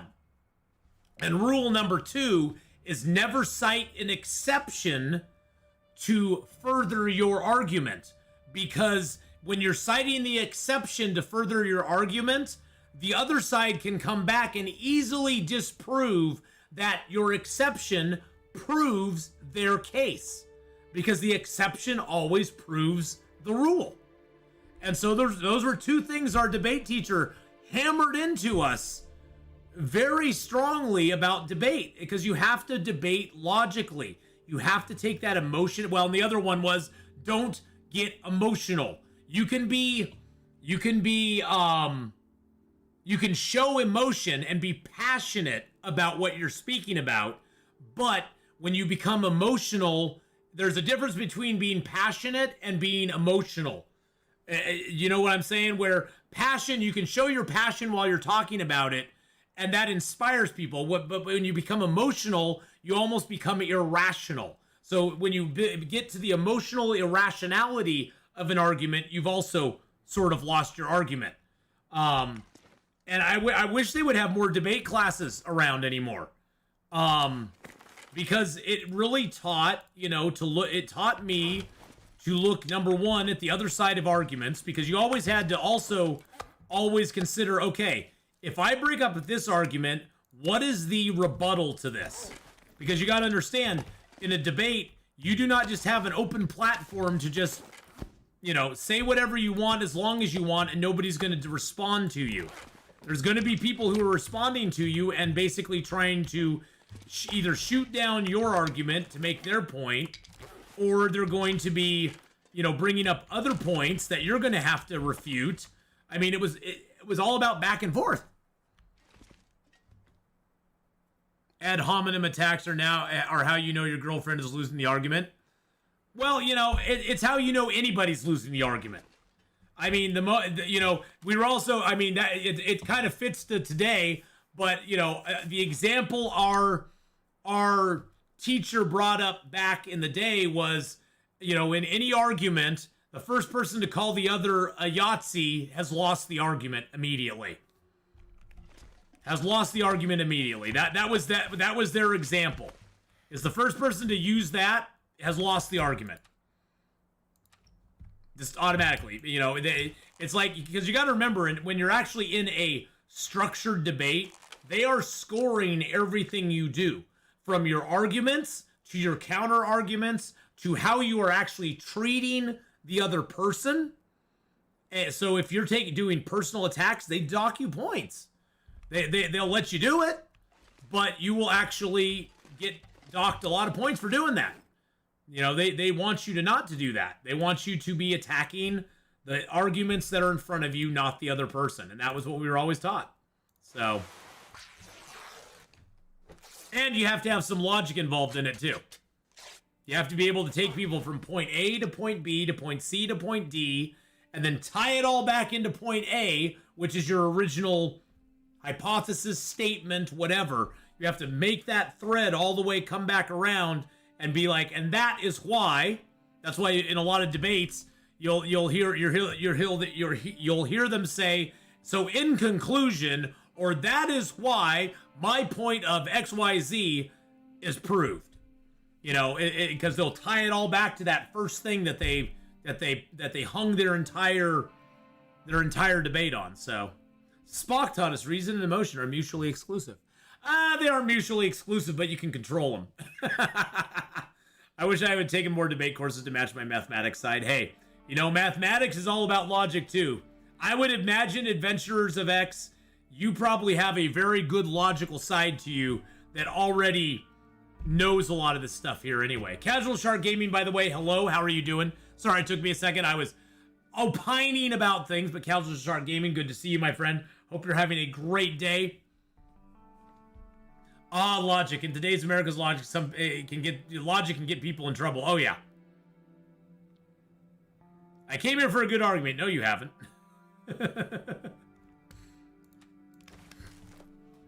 So, yeah, those were a few things our debate teacher kind of hammered into us from a very early age, you know. In debate, they were like, these are the things you do and the things you don't do when you're debating somebody.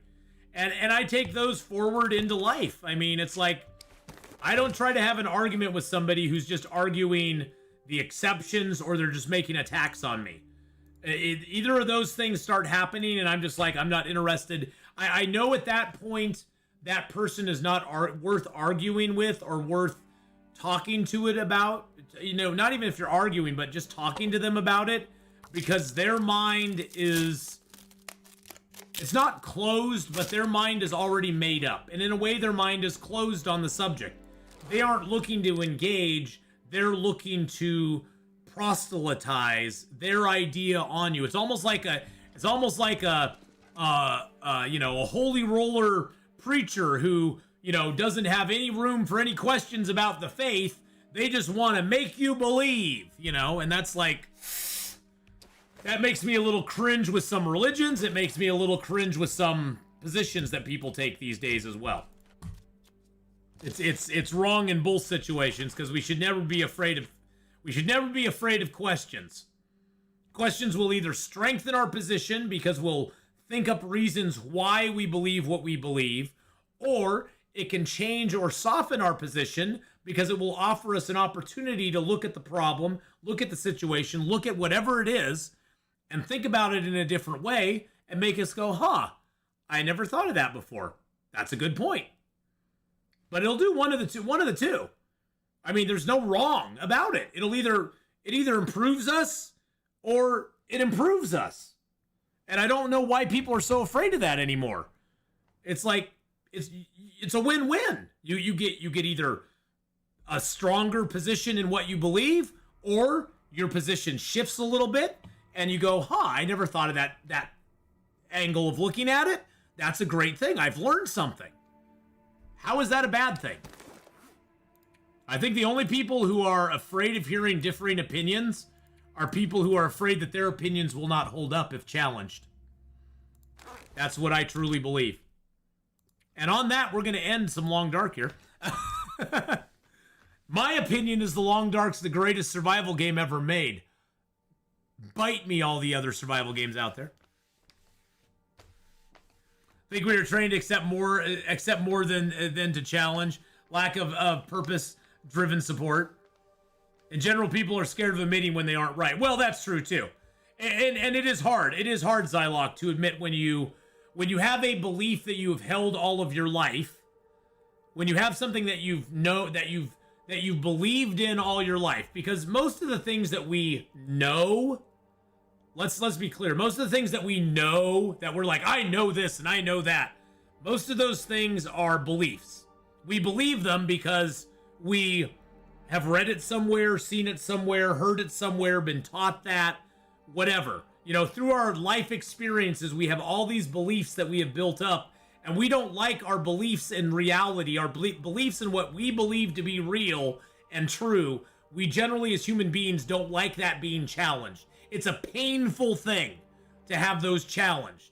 And so that's why a lot of us dig our heels in and go, no, I don't care what you say or how many points you make, no. So, you know, we're human beings like that. That's just a human nature thing. Why do you think countries go to war? Because certain area has certain beliefs, whether they be religious, political, social, whatever, because that's what they've grown up with. Another area has different ones. They can't resolve their differences, and so what do? They try to impose their beliefs on somebody else. In German and French, there are two verbs for to know. One is to know an actual fact. The other one is to know a belief. Oh, yeah. I've always believed, Christoph, that everybody's entitled to their opinion. Now, whether their opinion is right or wrong, that's up for debate. But everybody's entitled to believe what they want to believe. And if I don't believe the same thing, I'll try to, you know, talk to them and find out why they believe what they don't believe, or why they believe what they believe, why they don't think of it my way. Maybe they can change my opinion. Maybe I can do different. Do I have permission to take the speech and put inspirational music to it and make a montage? Of course you do, Justin. You do whatever you want with my content, Justin. I don't care. I don't care one bit. Not at all. You have total permission to do whatever you want with my stuff. Whatever you want. Well, almost anything. As long as it's not sexual or violent in nature, you can do whatever you want with my content. As long as it's neither of those, you can do whatever you want. Whatever you want. See, I'm debating now. I'm debating since UC mentioned it. I'm like, gosh, should I switch to Subnautica now? I'm like, God, I really Subnautica just I have the bug in January. I don't know what it is. I don't know why I get the Subnautica bug in January. I want to play Escape the Pacific, though. I think I'm going to hold off till next week on Subnautica, boys and girls. We're going to do Escape the Pacific today. Subnautica, I'm going to start it next week. Next weekend, Subnautica Sunday will return. I know, I told people end of the month. And I need to stick with that. See, that's where my ADHD OCD comes in. Is like, I want to do this. Oh, I want to do that. I want to do this. Okay, YouTube, we're going to cut off the video for a second. We're going to start her back up again right away. So hopefully, if you want to see some Escape the Pacific, come on back. Enjoy Escape the Pacific with me. Twitch, we're going to keep on going with what we got going right now. But YouTube, thank you so much for coming by today and watching Long Dark. We will be back in that character tomorrow morning, cooking up the rest of that bear, getting that rest of that area like all nice and mapped up, working our way to 200 days. Bring the memory away and wipe all of us so we can experience again for the first time. I know, Miss Pac-Man. I would love to experience Subnautica again for the first time. But boys and girls, I'll be right back. Is bite me an ad hominem argument? Bite me is more of just a statement. That's just more of a statement. Oh, don't worry about it, UC. You made me go, ooh, I really want to do that. All right, so YouTube, we'll be back in 2 and 2. All right.